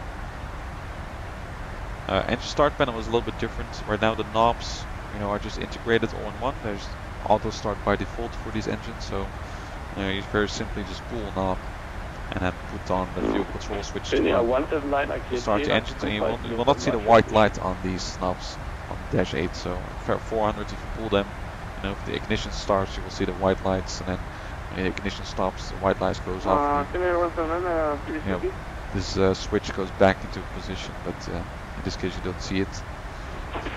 Fuel jettison panel is still the same, from what I know. Of course, I'm not a 747 expert or something, but just from what I remember, fuel pretty much the same. Again, I mentioned in the beginning that reserve tanks are a bit weird.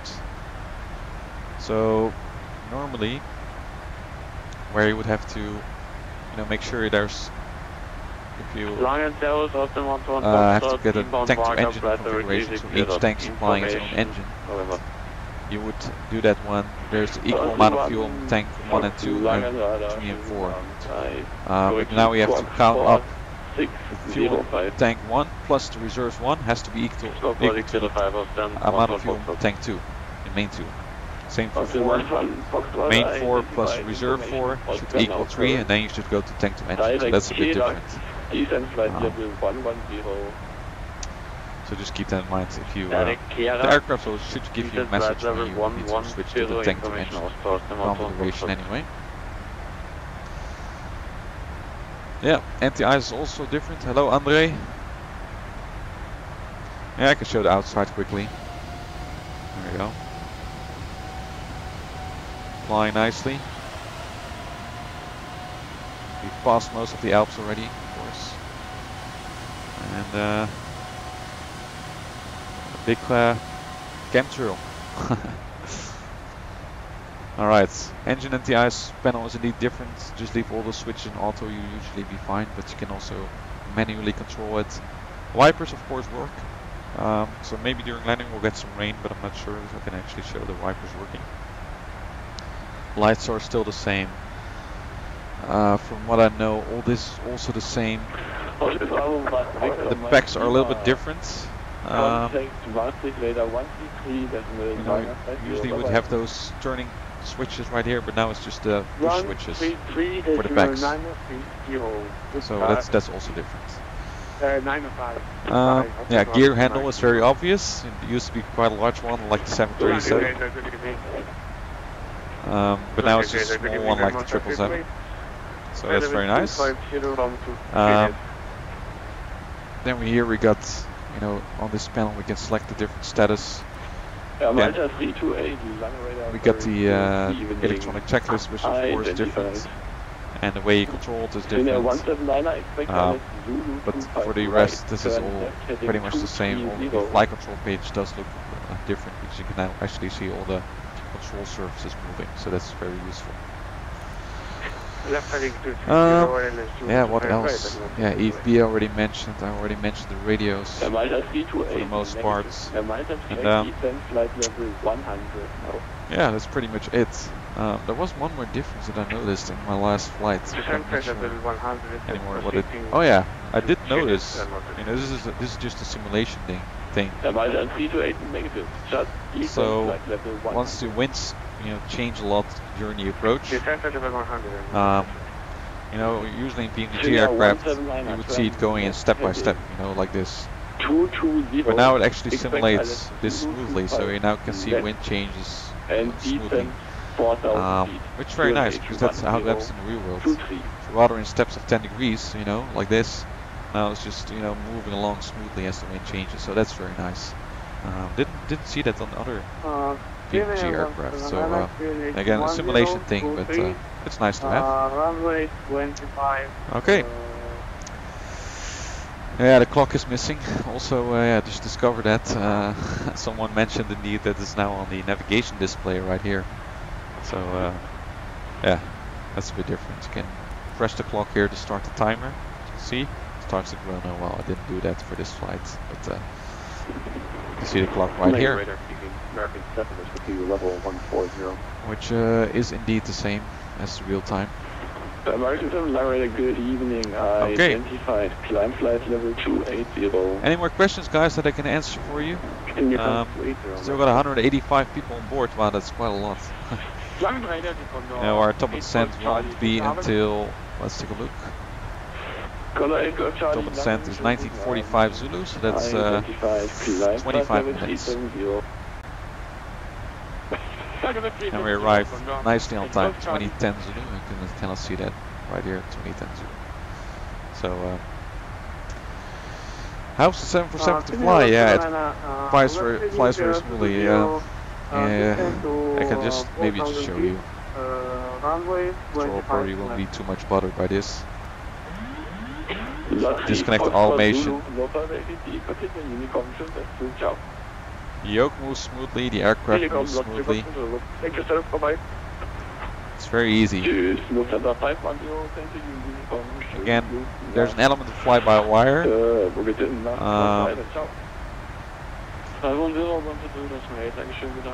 But it's not full fly-by-wire on the 777 again, so you do have to make corrections as you turn. So yeah, Langen radar. you will see this in full swing once I land at Copenhagen. Of course I'm going to do a manual landing, so let's not stress ATC too much out right now. Just turn back on the automation, which does a way better job at this altitude. But you will love it. You'll definitely notice some difference. The general feeling is the same as the 400. I mean, that's the way that they designed this airplane, you know, to allow pilots for the 400 to easily move to the Dash 8. So there should not be too much differences in cockpit layout, cockpit systems, and definitely not too much difference in how the aircraft actually flies. So. Yeah,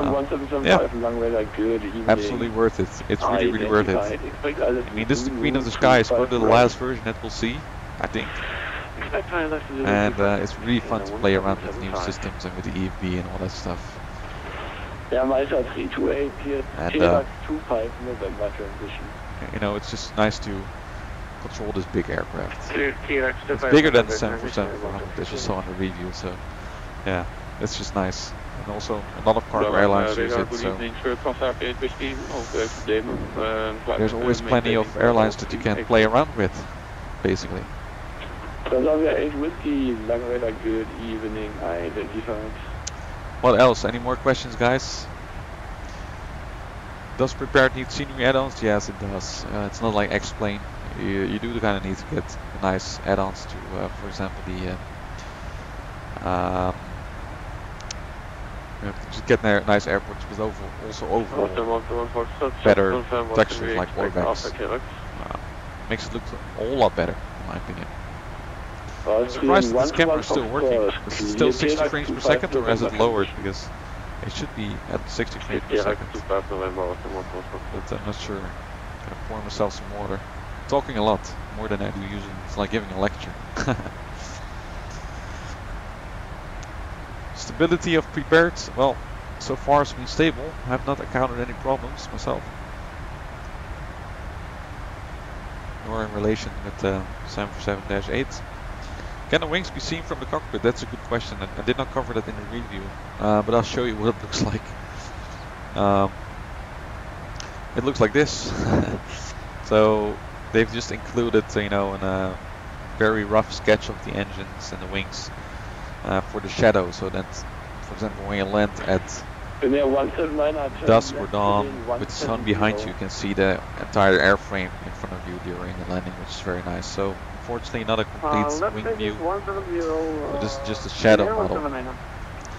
But that's okay. I'm not even sure if you would be able to see the engines. I mean, if I would put my head very close to the window, well, I might be able to see the wingtip in real life, but you know, I would have to smack my cheek all the way to the window, I guess.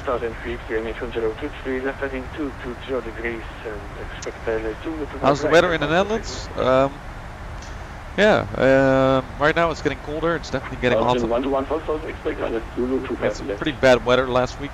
Currently it's rather calm, rather sunny. I have all my windows open simply because to cool down this room. But yeah, it's definitely getting colder. Looking forward to winter. And it can get pretty windy. There have been some windy days already here in the Netherlands, like crazy amount of wind, storms, rain. Of course, the summer has been really dry, so it's good to get some rain actually. So yeah, nights are definitely getting colder. I feel a lot of cool air coming from the windows, but that's not that bad because PC is generating a lot of heat.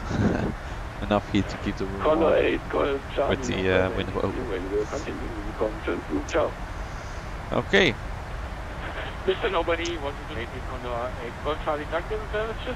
now, we're now at 20 minutes to top of descent. I think it's about time to review the arrival a little bit for Copenhagen. We're probably going to hand off to the next controller in a little bit. I'll just show you the map. Just update my position. You can see where we exactly are. So I guess we're gonna contact Raymond radar 12392.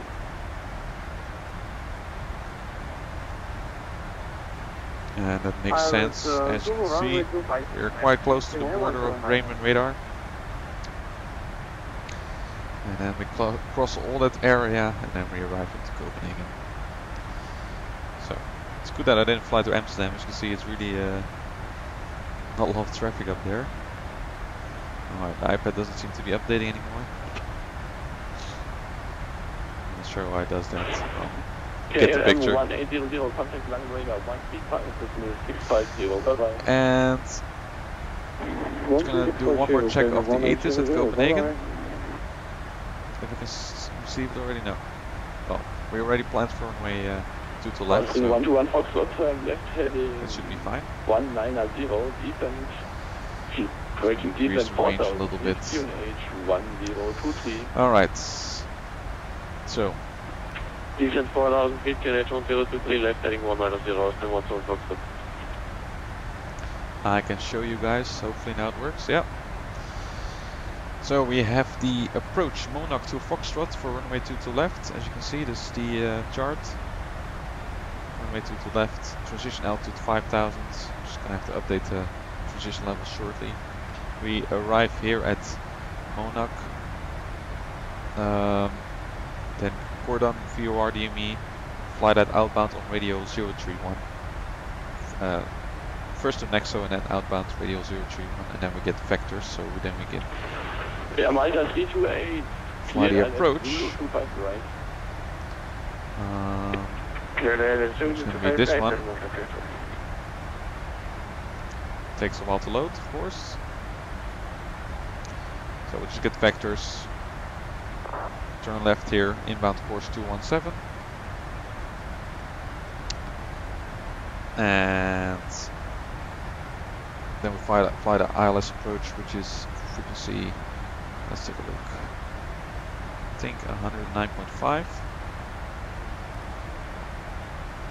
Yeah, 109.5 is parked in the flight management system navigation radio, as you can see, 217, so that's correct.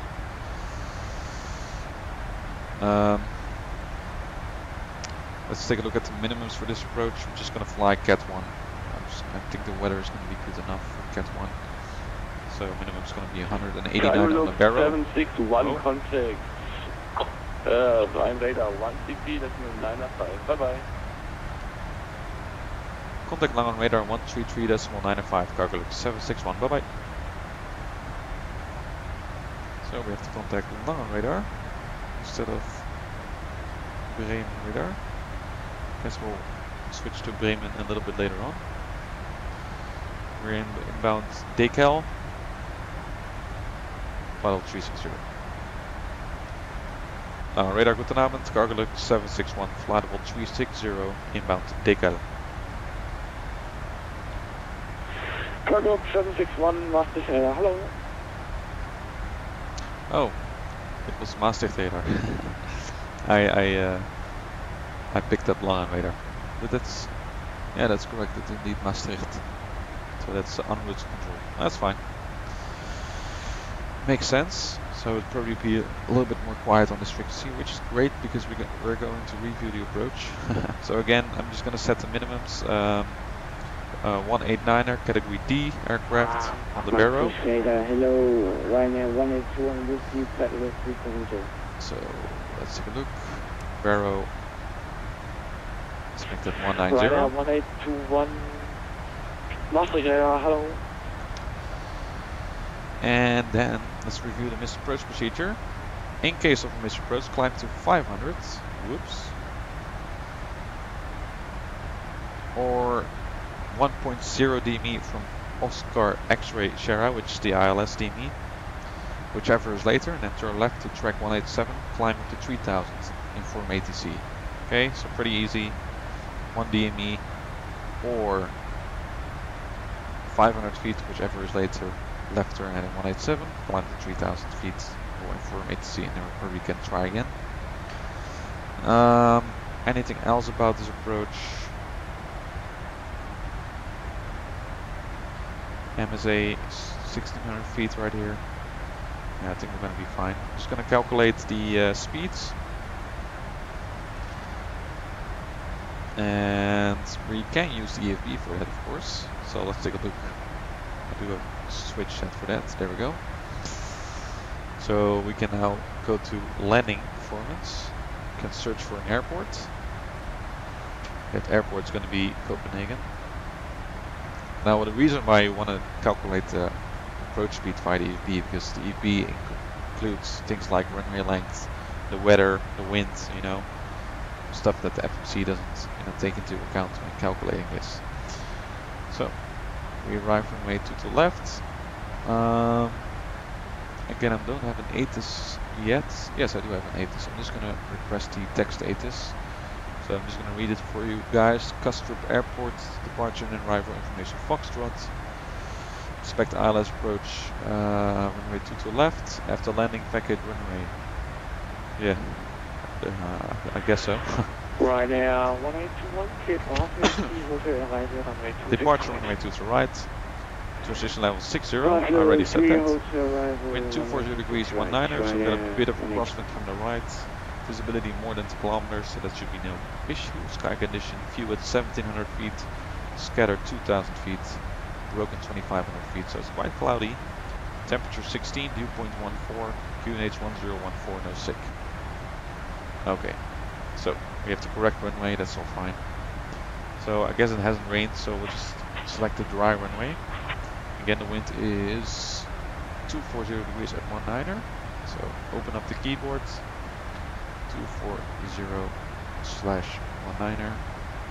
Outside air temperature is currently 16 degrees. And the QNH was 1014. There we go. I'm also going to set the QNH here on the barrel. Switch to that once we pass the transition level. Flap 30 landing. Air conditioning going to be on, anti-ice going to be off. And we can now calculate. So as you can see, we now have you also see the landing weight limit. Free rev for flaps 30 plus 5 is going to be 166. Okay, that's quite interesting. So we're quite heavy. Let's see what the FMC says. You can just you know, use the usual procedure to calculate these speeds. Also available at 3154. It says something different. I'm not sure why it says this, to be honest. Maybe it doesn't know the current weights, but that's quite a little bit lower speed, which would result in an approach speed of 159 instead of 166. I'm not sure. You read from aircraft. Ryanair 1821 requesting descent. Ryanair 1821 descent flight level 290. To left, dry. Descending 290 Calculate it again. Yeah, it just says 166. So I'm not sure why that difference is so high. But I hope it's going to be okay. It's quite a very high approach speed. I'm not even sure whether to trust the EFB in this case. I'm not really sure how that plays around. But I guess, judging from the strong headwinds, as you can see, we've just made a large headwind correction, which would make sense. So let's just use flaps 30, and then approach speed is going to be 161. Okay, so 30, 161 plus 5 gives a final approach speed of 166. Okay, so we got some traffic in the meantime here on our left. Already quite close. Let's try to get some visual contact. I'm sure they're going to be lower at some points, but it's always good to keep an eye out on the traffic itself, so you can see them. Nope.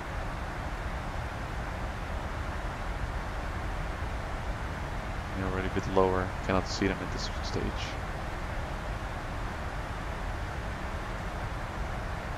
No, well, we're clear of the traffic anyway, so that's good.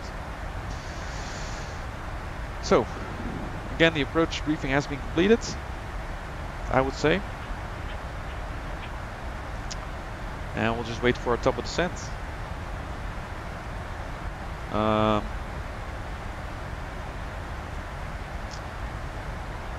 Anything else? I think we're fine. We will do the approach checklist or descent checklist once we start our descent. It's going to use an odd 2 landing. And the rest should be set. So, in the meantime, I can answer some more questions from you guys, if you have any left.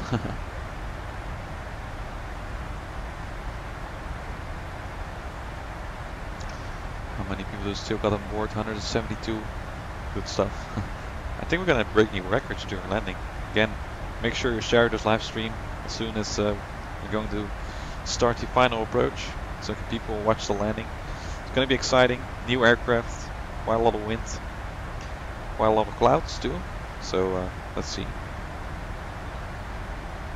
So let's see.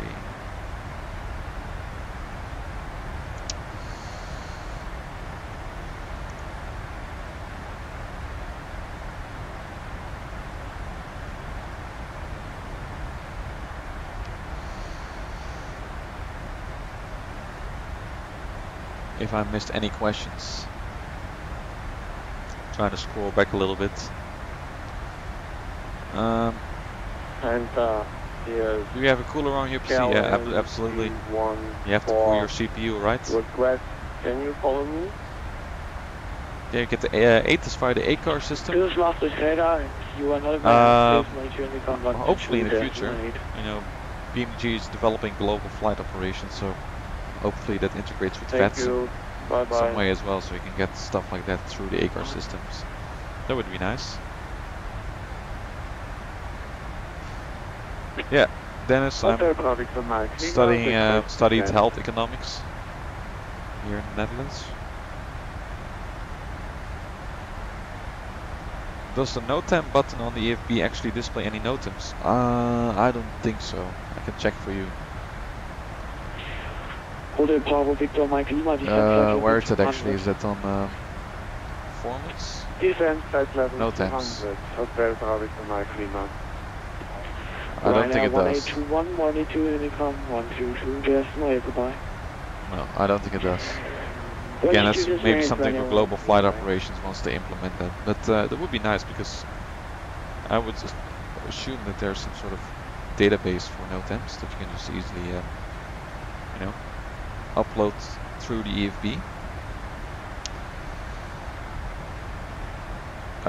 What else do we got? Alien 21. Yep, definitely appreciated through ATC service. Milano for next across the pond. Yeah, good point. Yeah, of course, was very busy on the frequency. It was terrible, right, with all those impatient pilots. But anyway, we survived. Thanks for the ATC, and yeah, I'll definitely vote for across the pond airports. Although I probably won't fly across the pond. Probably will not make it. I think it was the 27th of October, right? Yeah, you know, it's difficult to fix that date. So maybe in the future. Not actually participated in any cross the pond, but sometimes there are other events as well. Like there was an event between Amsterdam and Boston a while ago. So maybe that can be used someday. Alright.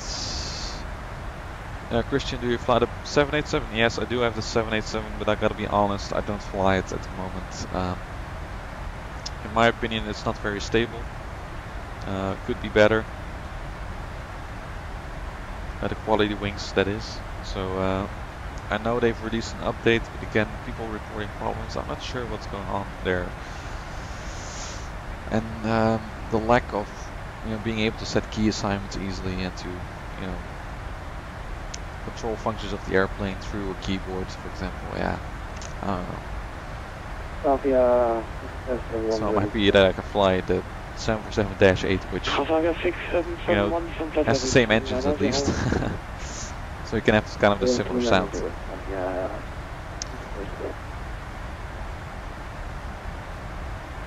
Any recommendations why my fuel degrades faster? I'm not sure what you mean. Why does your fuel degrades faster?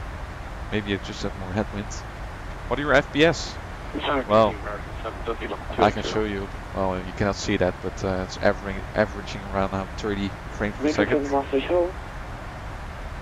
which is not that bad for live streaming in clouds and a heavy airplane.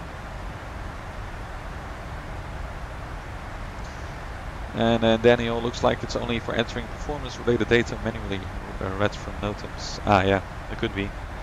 I don't think it does. It gives you through NOTAMs indeed. I'm not sure how it works in real life.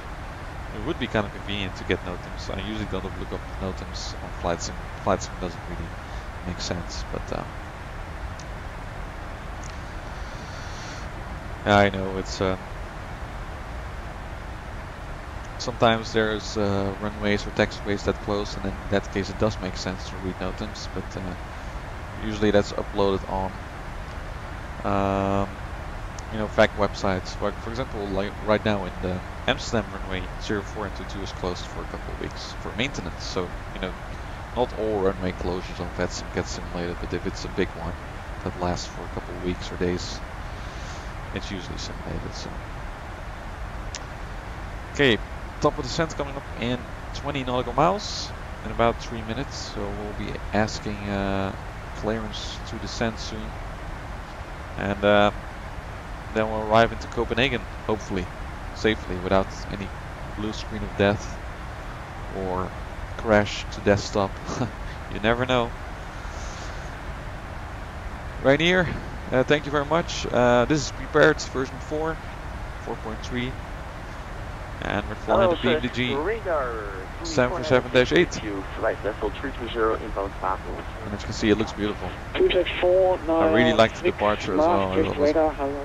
It was awesome. Okay. Oh yeah. That could also be a problem. Of course, it's very important to make sure that your fuel calculations are in the same unit. So you have to make sure that you're working with either pounds or kilograms, not something mixed up like between flight planner and the plane itself. 400 or -8? I don't know. I guess I just both like them. Let's keep it simple. There's already a lot of competition between Boeing and Airbus. I don't want to create extra competition between two Boeing 747 versions. Oh, I disconnected the autopilot. My accident. I actually wanted to review the EV. Anyways, we gotta start descending soon. As you can see, it's coming up in about 5 nautical miles, so I'm gonna request descent.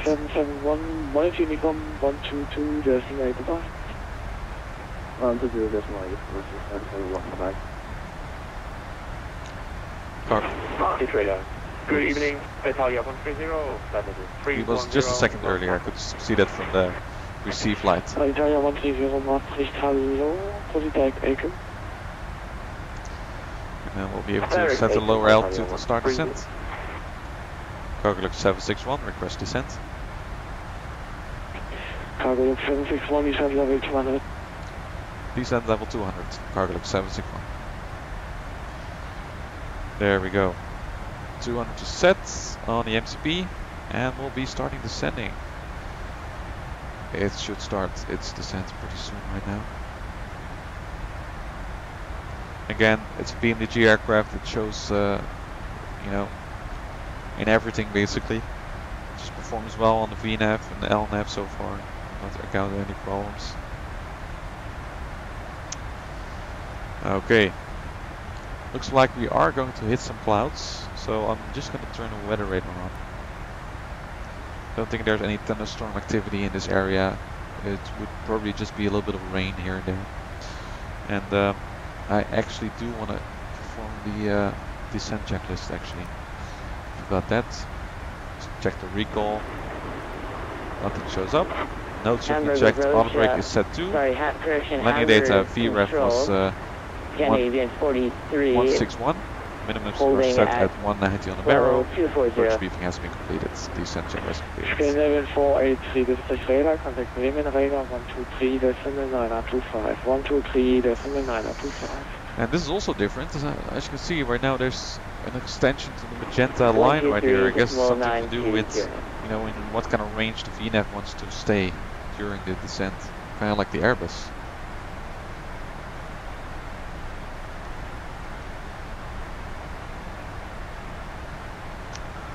So I'll give you a little bit more of a wing view. I like the wings on this aircraft. It's very nice. There's a little bit different wingtips. Lovely engines. See, it's getting cloudier and cloudier as we arrive in Northern Europe. Now for the arrival, I didn't review the procedure for vacating. We might want to review that. Just quickly while we are descending.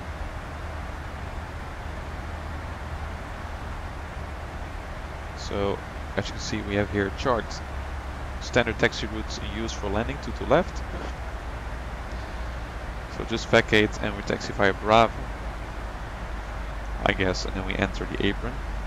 There are several ground movement charts, I noticed. I'm not sure why there's so many. Ah, that's for different aircraft types, from what I can see now. So I just have to look up my own aircraft type. Did I already get it here? No, it's probably going to be one of those.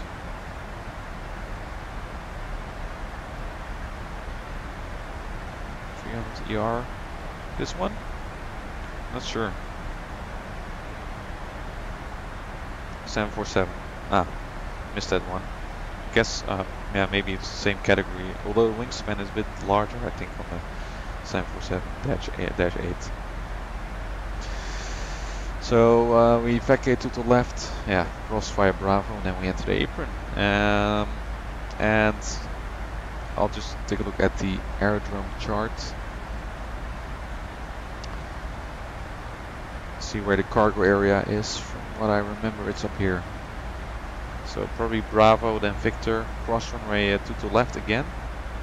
India. 761, contact Copenhagen, 121, decimal 375, John. Contact Copenhagen, 121, decimal 375. Cargo Luca 761. Good night, bye bye. Good night. 12137, so we're now going to contact Copenhagen. No traffic warning. Seems to be no issue. So yeah, that's kind of the taxi route that I'm going to expect.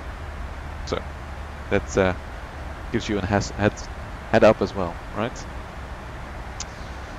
Okay, we're going to contact Copenhagen 121.375, and it looks like the next frequency is going to be 1181.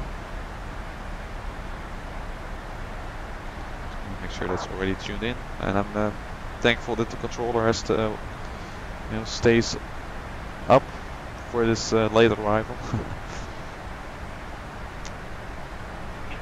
Oscar Juliet Tango, expect ILS runway 27 in Milan after Telsa fly heading 35. Can I expect taxi via runway 12? Oh, that's interesting. So I have to kind of... Expect ILS 27 at Milan after Telsa fly heading 350. That would make sense. Oscar Juliet Tango. Then via Golf 2 to the cargo apron. That's interesting. Copenhagen, good evening. Cargo Luca 761, passing flight level 273 for flight level 200, inbound Elkim. Cargo Luca 761, Copenhagen Control, good evening, identified. Clear the Monarch 2 Foxtrot arrival, runway 22 left, when ready to descend flight level 80. Cleared Monarch 2 Foxtrot arrival, runway 22 left, and when ready, descend flight level 80, Cargo Luca 761. Okay, now we're already on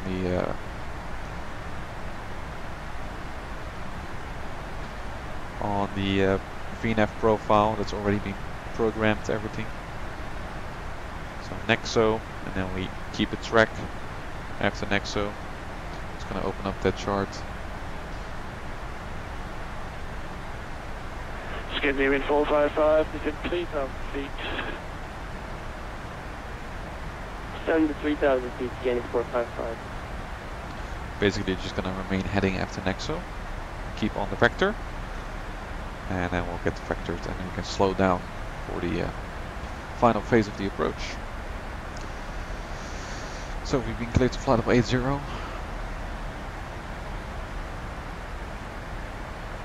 And let's see what the arrival time now is. 2011 Zulu. So guys, I think we catched up pretty well by increasing the cost index a little bit. And of course we do have a little bit of tailwind now. Hotel Bravo Victor Michael Lima can answer a few more questions before it gets busy. Whether you fly to Lisbon, I don't know. Flights really depends on ATC availability in general. Full flight tutorial on the 747, yeah. Maybe sometime. Of course I don't have all the time to make videos right now. Hey Stefan, good evening. Yeah, Milano was a mess. Yeah, it was just a lot of pilots, a lot of traffic, and too much interruptions, too much impatience. But yeah, best thing to do is remain calm and then make your way through. Which worked out. I mean, 15-minute delay is not even that bad.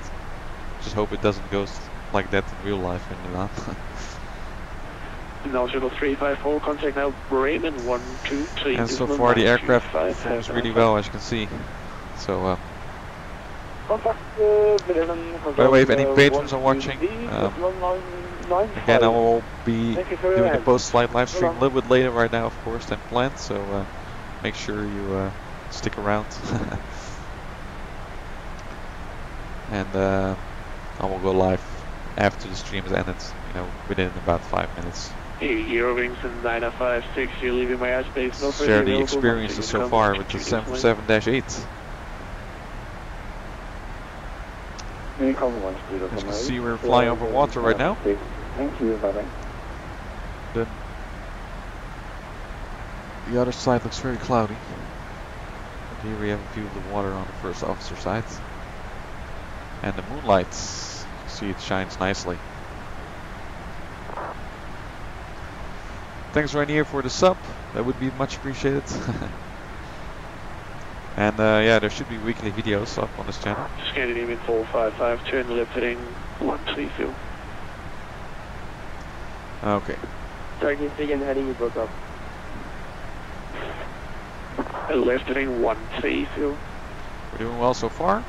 Left 130, standing. I don't think there's ground on line, no. So we just can remain with tower, it should be a nice easy arrival hopefully.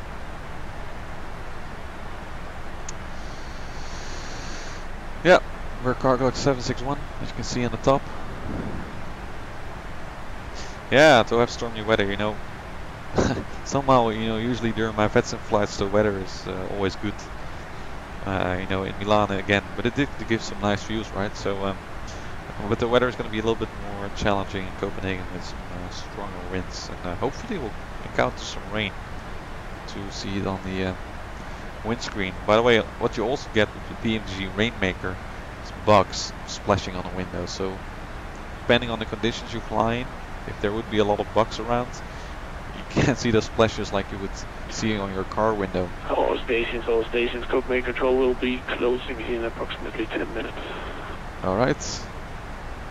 Well, by that time we should be with tower, so I hope he's gonna stay around for a little bit longer. But anyway, as I said, you will see bugs splashing on the windows, which is another feature which is really nice and realistic. Scandinavian 455, turn right heading 190, cleared LS approximately 22 left. So, we're doing well. As you can see, it's still very cloudy. Nothing shows up on the weather radar though, so I don't think there's any rain around, unfortunately. But it will be nice to hand fly. We've got a bit of a crosswind from the left, no, from the right, sorry, during the landing. So, camera is still working, yeah. Again, I don't know why it froze up last time on my first Airbus flight on the VATSIM network, which was pretty much a disaster on landing. Hopefully this is going to be a better landing without a crash to desktop or whatever, but we'll see. Of course, cannot control it all. Okay. So we've now passed Monarch. We're still inbound Monarch actually. Hotel Paolo Victor Michael Lima, turn left heading 020. Left heading 020, Hotel Paolo Victor Michael Lima. And we're basically gonna remain this track. Incoming control, Oscar Yankee 20, takeoff request, begin descent. Which is heading 023 at the moment. You could also use the track function. At least I'm sure that's on this aircraft. Oh, it might not actually be. No, the 777 has an ability to select a track rather than a heading.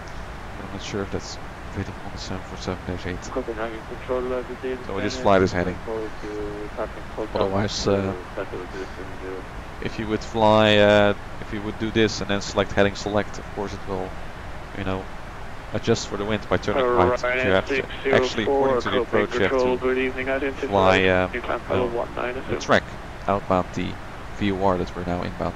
You know, this one. Charlie Delta Alpha.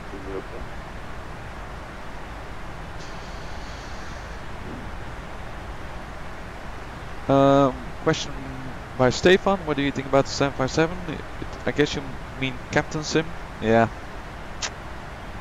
I'm not sure. It does seem to have some problems, right? Again, I don't want to expand my fleets too much at this stage. But I do really like the 757.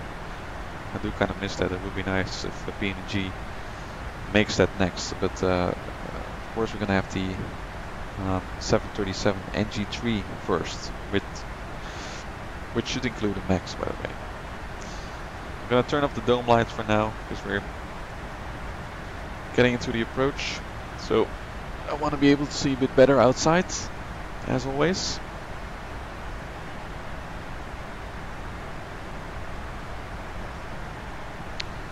As we keep on descending. So I want to hereby thank all the ATC on this route. Thanks very much for supplying ATC. Always makes for a nice flight when you have full ATC coverage. The only part we didn't have ATC was Switzerland, but that's okay, right? Okay. We're now inbound Nexo. And well, we can, if we just do the approach a little bit manually, maybe we can speed things up a little bit, so we don't have to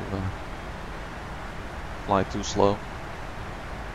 Hotel Michael Lima, descend out 3,000 feet, turn left heading 360.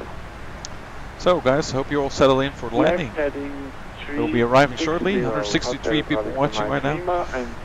If anyone should watch this stream and watch this landing, make sure you refer them to this video. It would be much appreciated. The last record was 250 during landing, so maybe we can break it again. Let's see. Scandinavian 031 Copenhagen control, good evening, identified, continue, climb below 200. There we go, we're gonna hit the clouds. Scandinavian 1876, contact Norway control, 118. We got some traffic departing on our left. 18875, have a great evening. See? No, they're already higher than us. Look at those clouds, isn't that nice? Scandinavian 455, contact Tower, 118.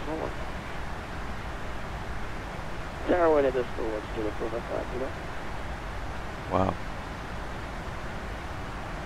Cannot see the traffic probably. It's already 2,000 feet pretty much above us, so that'll be okay. Some big clouds up here, look at that. I always love clouds. Okay. Airplane slowing down now to 250.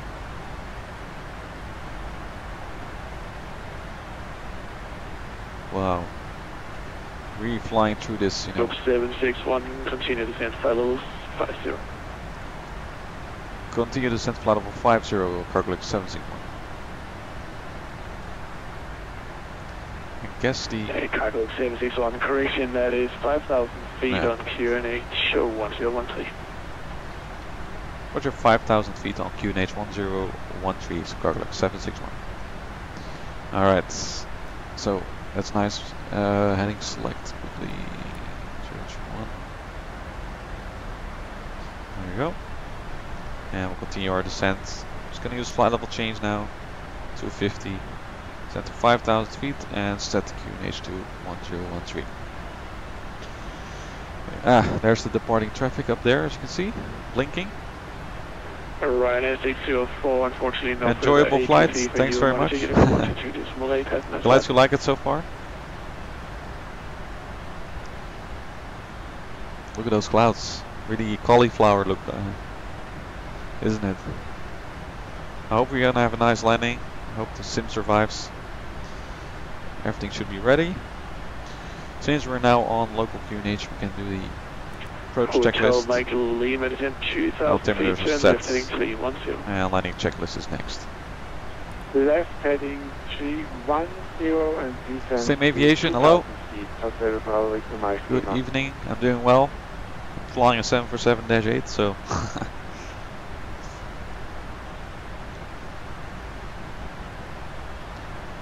And as we hit the clouds, of course there's a lot of water below us right now. Oscar Juliet Tango, continue to 3,000 feet.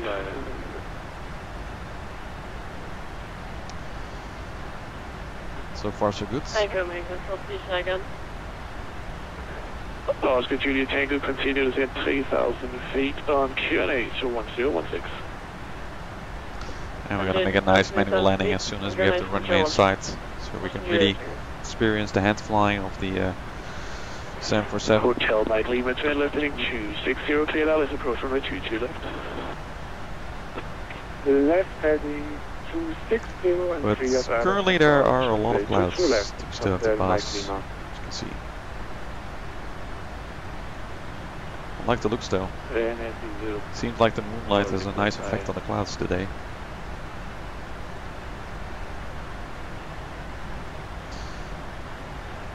Ryanair 604, no further ATC for you, slow, monitor Unicom 122.8.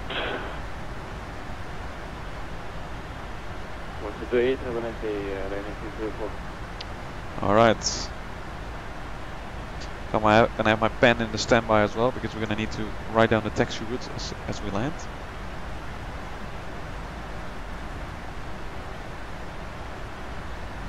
Okay guys, stand by for landing. Should be arriving pretty shortly right now. Hitting some turbulence, as you can see. Already see some ground, some lights coming through. Turn on some landing lights, by the way.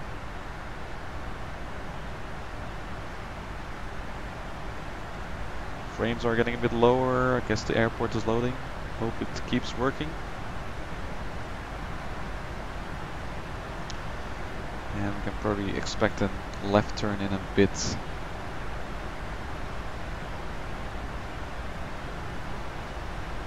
I'm just going to update the route here so I can kind of have the VNAV as a reference by my side. Kind of have an idea of how fast I need to descend or need to lose some speed. Leveling off 5,000 shortly so I can reduce speed a little bit once reaching that altitude. Copenhagen controls. Always want to make sure that you not fly too fast. And try to kind of achieve a 200 knots on a base lag and then 180 on long final, 160 on short final, and then at 4 DME you should be pretty much at your final approach speed, which in our case is going to be actually bigger than 160. Final approach speed is 166 today. Scandinavian 031, continue climb for account for the wind. So I'm just going to do it manual right now, just the way Boeing likes it. Hotel Mike Lima, contact Castle Tower 118.1, have a safe landing. There we go guys, I'm looking forward to this landing. Flaps 1. All stations, Copenhagen control now close, monitor Unicom 2 no. have a nice flight. Have a nice evening. Thanks for the 8C. Bye. That's it. Tower is still online though. Okay, well, then we're gonna vector ourselves, right? Too bad that we did not get vectors at the end, but that's okay. I'm gonna descend to 3000s.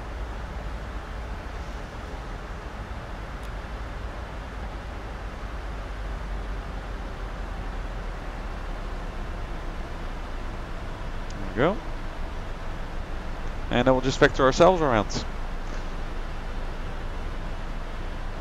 Which isn't too bad. It's kind of nice as well.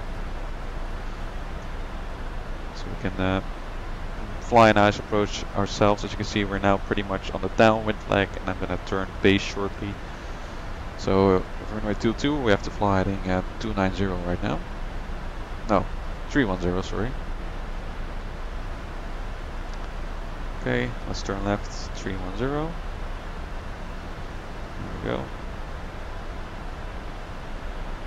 Reduce speed to 180 right now. Flaps 5. I don't think there's any other traffic on final. But we have to keep a close eye, of course.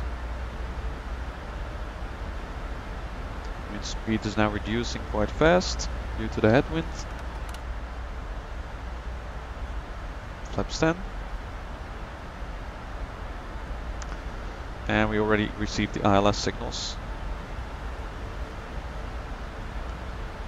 So that's good. I'm not on 1228 by the way, I'm just gonna wait to go to Kastrup Tower in a bit. Just gonna update the route once more to get an idea of the route. I think we're fine, we're pretty low actually. Just gonna turn left a little bit more because we have a huge crosswind right now, so we can basically fly heading 300, maybe even 290.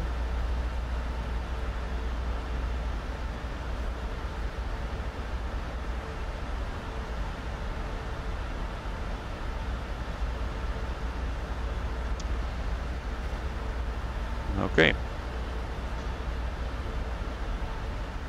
And there is some traffic on final there. Maybe I do need to tune Unicom just to be sure. That's fine. Just gonna quickly look on a VAT map to see what traffic is up there. Maybe it's just landing, but I'm not entirely sure. Hear those nice engine sounds. Yeah, they got to work quite a bit in this huge headwind that we have here. And we should be arriving shortly. So guys, again, make sure you share the stream with anyone that needs to watch it. 214, yeah, maybe we can break the record. 250. First 747-8 landing.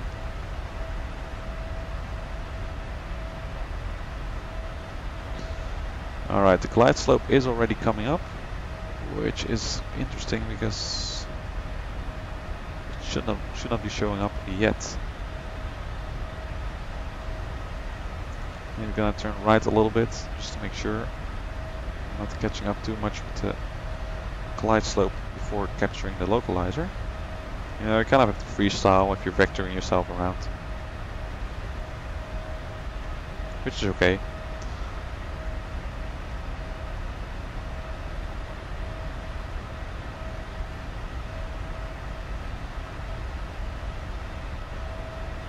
Maybe it did not pick up the signals correctly.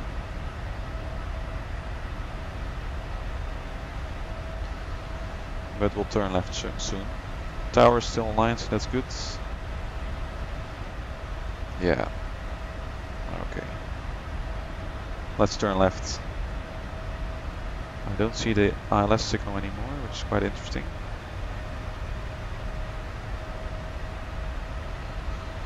Let's fly heading at 250, and I'm gonna arm the approach modes.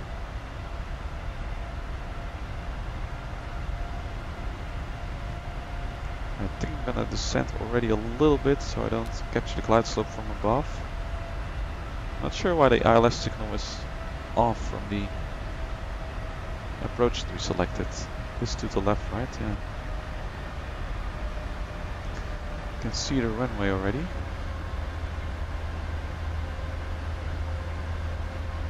That's quite odd.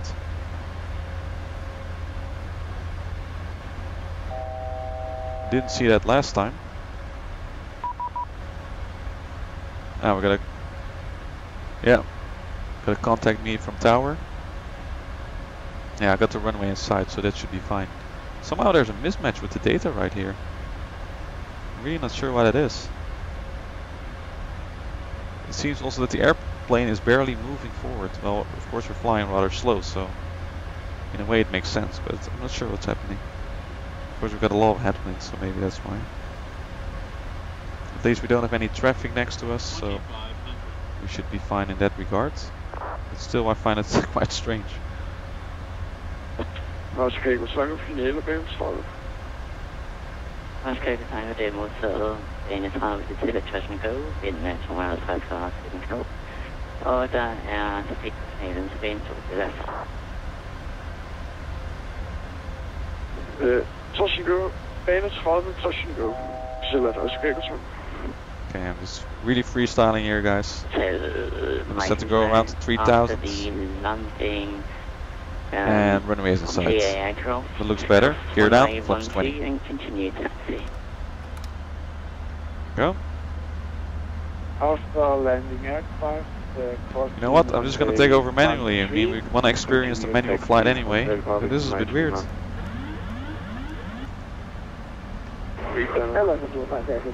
Which is fine. But not sure if this is a PMDG issue. We reduce the final approach speed right now. We're on 4.70 ME right now. Gonna be flaps 30. And the landing checklist is open.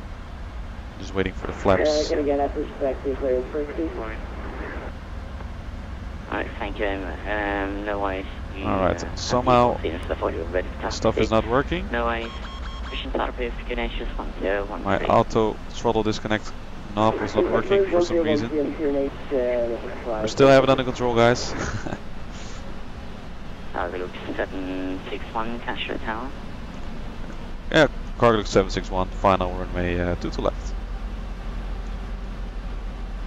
Cargo 761, wind southeast 50 degrees, 717 knots, 0.8 to left to clear to land. Clear to land, runway 2 to left, Cargo 761. Alright, we got the airplane back under control. And normally my auto throttle, you know, just disconnects from pushing these buttons right here, but that's fine.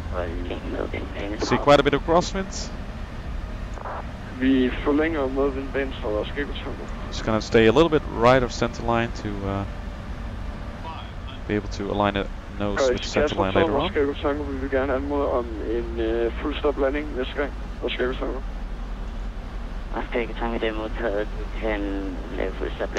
So guys, enjoy the landing. Landing checklist is completed, by the way. Full stop landing, bane 22 left. Continue. 50, 40, 30, 20,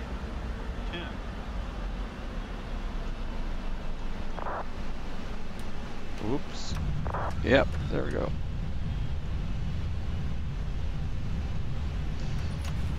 The speed brakes are up.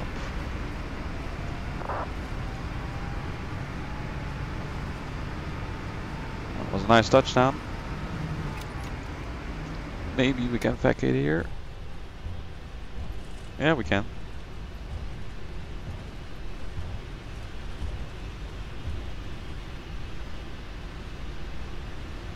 Nice. Hope you enjoyed that landing, guys.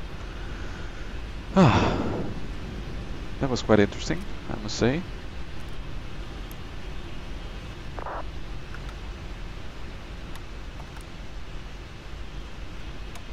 Cargo 761, very nice landing and welcome to Copenhagen. Taxi to standard in choice via Bravo, one-way 12, Golf 2 and Golf, hold short of 180 to left. Thank you very much. Taxi to stand of choice via Bravo, runway 12, Golf 2 and Golf, hold short, runway 22 left, cargo look 761. Nice. So guys, welcome in Copenhagen. That was quite an interesting landing, wasn't it? It was relatively smooth, a little bit late. 250 people watching, nice. Oh, that's good enough, right? Gonna turn the strobe lights off. Start the APU in the meantime. So we can taxi via runway 2 to left indeed. And hey, let's make use of that. There we go. Airport map. Isn't that easy? Just turn the flight directors off, we don't need them. There's a speed brake coming up, which you can hear.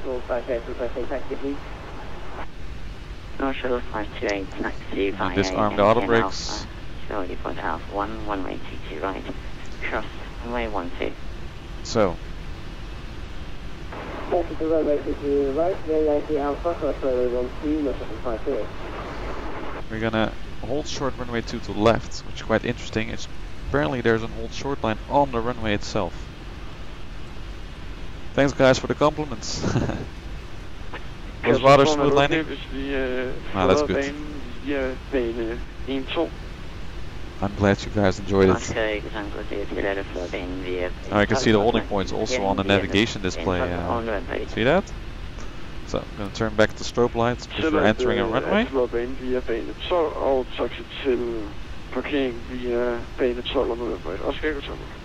you can see here, oh, that's actually the runway marking. There's an aircraft on to left, as you can see. I'm gonna scare him, this small little aircraft facing a huge 747. I hope he's not vacating right here. Cargo 761, cross runway 2 to left, continue taxi. Cross runway 2 to left and continue taxi, cargo 761. We're clear to, okay, we're clear to cross, that's what I wanted to say. There's no traffic on final, so we should be good to go. All station, catch the time, closing in 2 minutes. Okay. Now, I'm not sure why my auto throttle disconnect wasn't working. I guess I just did not set a button yet. So that's something for next time.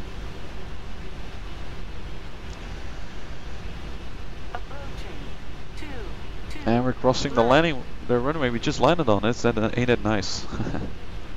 Yeah, was it butter the bread? Yeah, did it butter the bread? Good.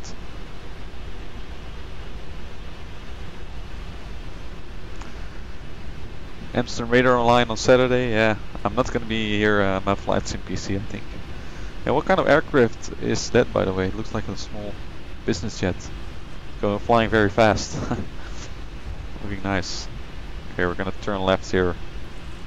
Golf 2. I'm gonna turn the strobe lights off again.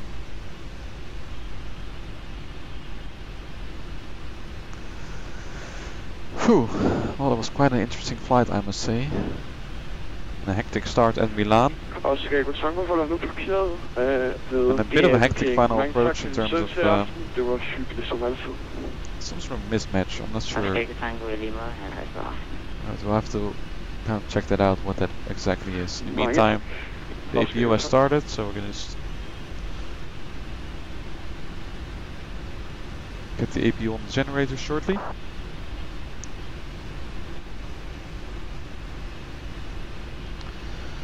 And I disabled GSX, of course. Maybe I can enable it again. Hope it doesn't crash the sim or something. And Cloud 761, thank you for flying to Copenhagen today as your partner next to your company. I hope you enjoy your evening, and the rest of your viewers as well. Have a nice evening and a great weekend. Thank you very much for ATC. Have a good night.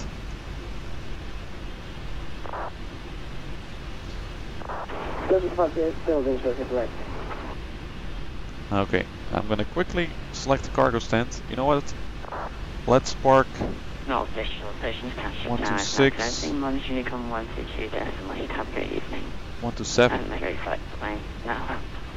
the middle one. Let's just park next to this company. Doesn't matter, whatever. Don't really care about that now. Look at that. 127. Taxi lights off. No rain, no. Unfortunately, I mean it's cloudy enough to support some rain, but I'm afraid we didn't get this rain. I bet I will suck this guy in my engines in real life. But okay. Didn't customize this position or anything. Turn a little bit more left. Are you sure? Let's just go straight ahead. And we're still moving. Yeah, we're still moving. Good. Parking brake is set. Still have to manually select the APU generator, I'm afraid. And we can turn the engines off. There we go, guys. Welcome to Copenhagen. Welcome at the cargo terminal. Kinda missed all the chats, but looks like positive chats for the landing. Nice. Let's take a look at this outside view. Isn't that amazing? Look at this. 2 Cargolux aircraft. The other one is also on Dash 8. See that? Isn't that nice? That's beautiful. Not sure who that is, but whoever it is, you know, nice timing and a nice livery. There we go. Just give you a little bit of an extra view there. Anyways, guys, I hope you enjoyed this flight with the 747-8 on the first time on the VATSIM network. I definitely enjoyed it. I'm not sure exactly what happened at the approach, but yeah, you know, could happen. In that case, it's always good to take over manually, like with any Boeing aircraft. I'm gonna sign off right now. I thank you all for watching. I want to thank all the people that donated to the channel. Very much appreciated. Definitely of help. I'm now going to continue with the patron-only live stream. If you want to become a patron, make sure to check out the description, patreon.com/aviationpro. Yeah, we'll just have a nice post-flight live stream with some beer. I think I'm going to pour myself a beer. I bought some beer for this occasion this week. So I will see you guys next time. I hope you enjoyed it again. And yeah, I thank you very much for engaging in the live chat as well and asking questions and all that stuff. So I wish you all a good night. Next week I will be back with more videos and of course live streams as well. Probably this 747-8 will be featured again soon because it's as you can see, it's a very nice aircraft to fly. So I will see you guys next time, and if you got the 747-8, I hope you have a nice time flying it. And for now, I'm gonna quit the stream. So let me see if I can actually do that. Yeah, I can just quit the stream right here. That should do it. So have a good night, guys. See you next time.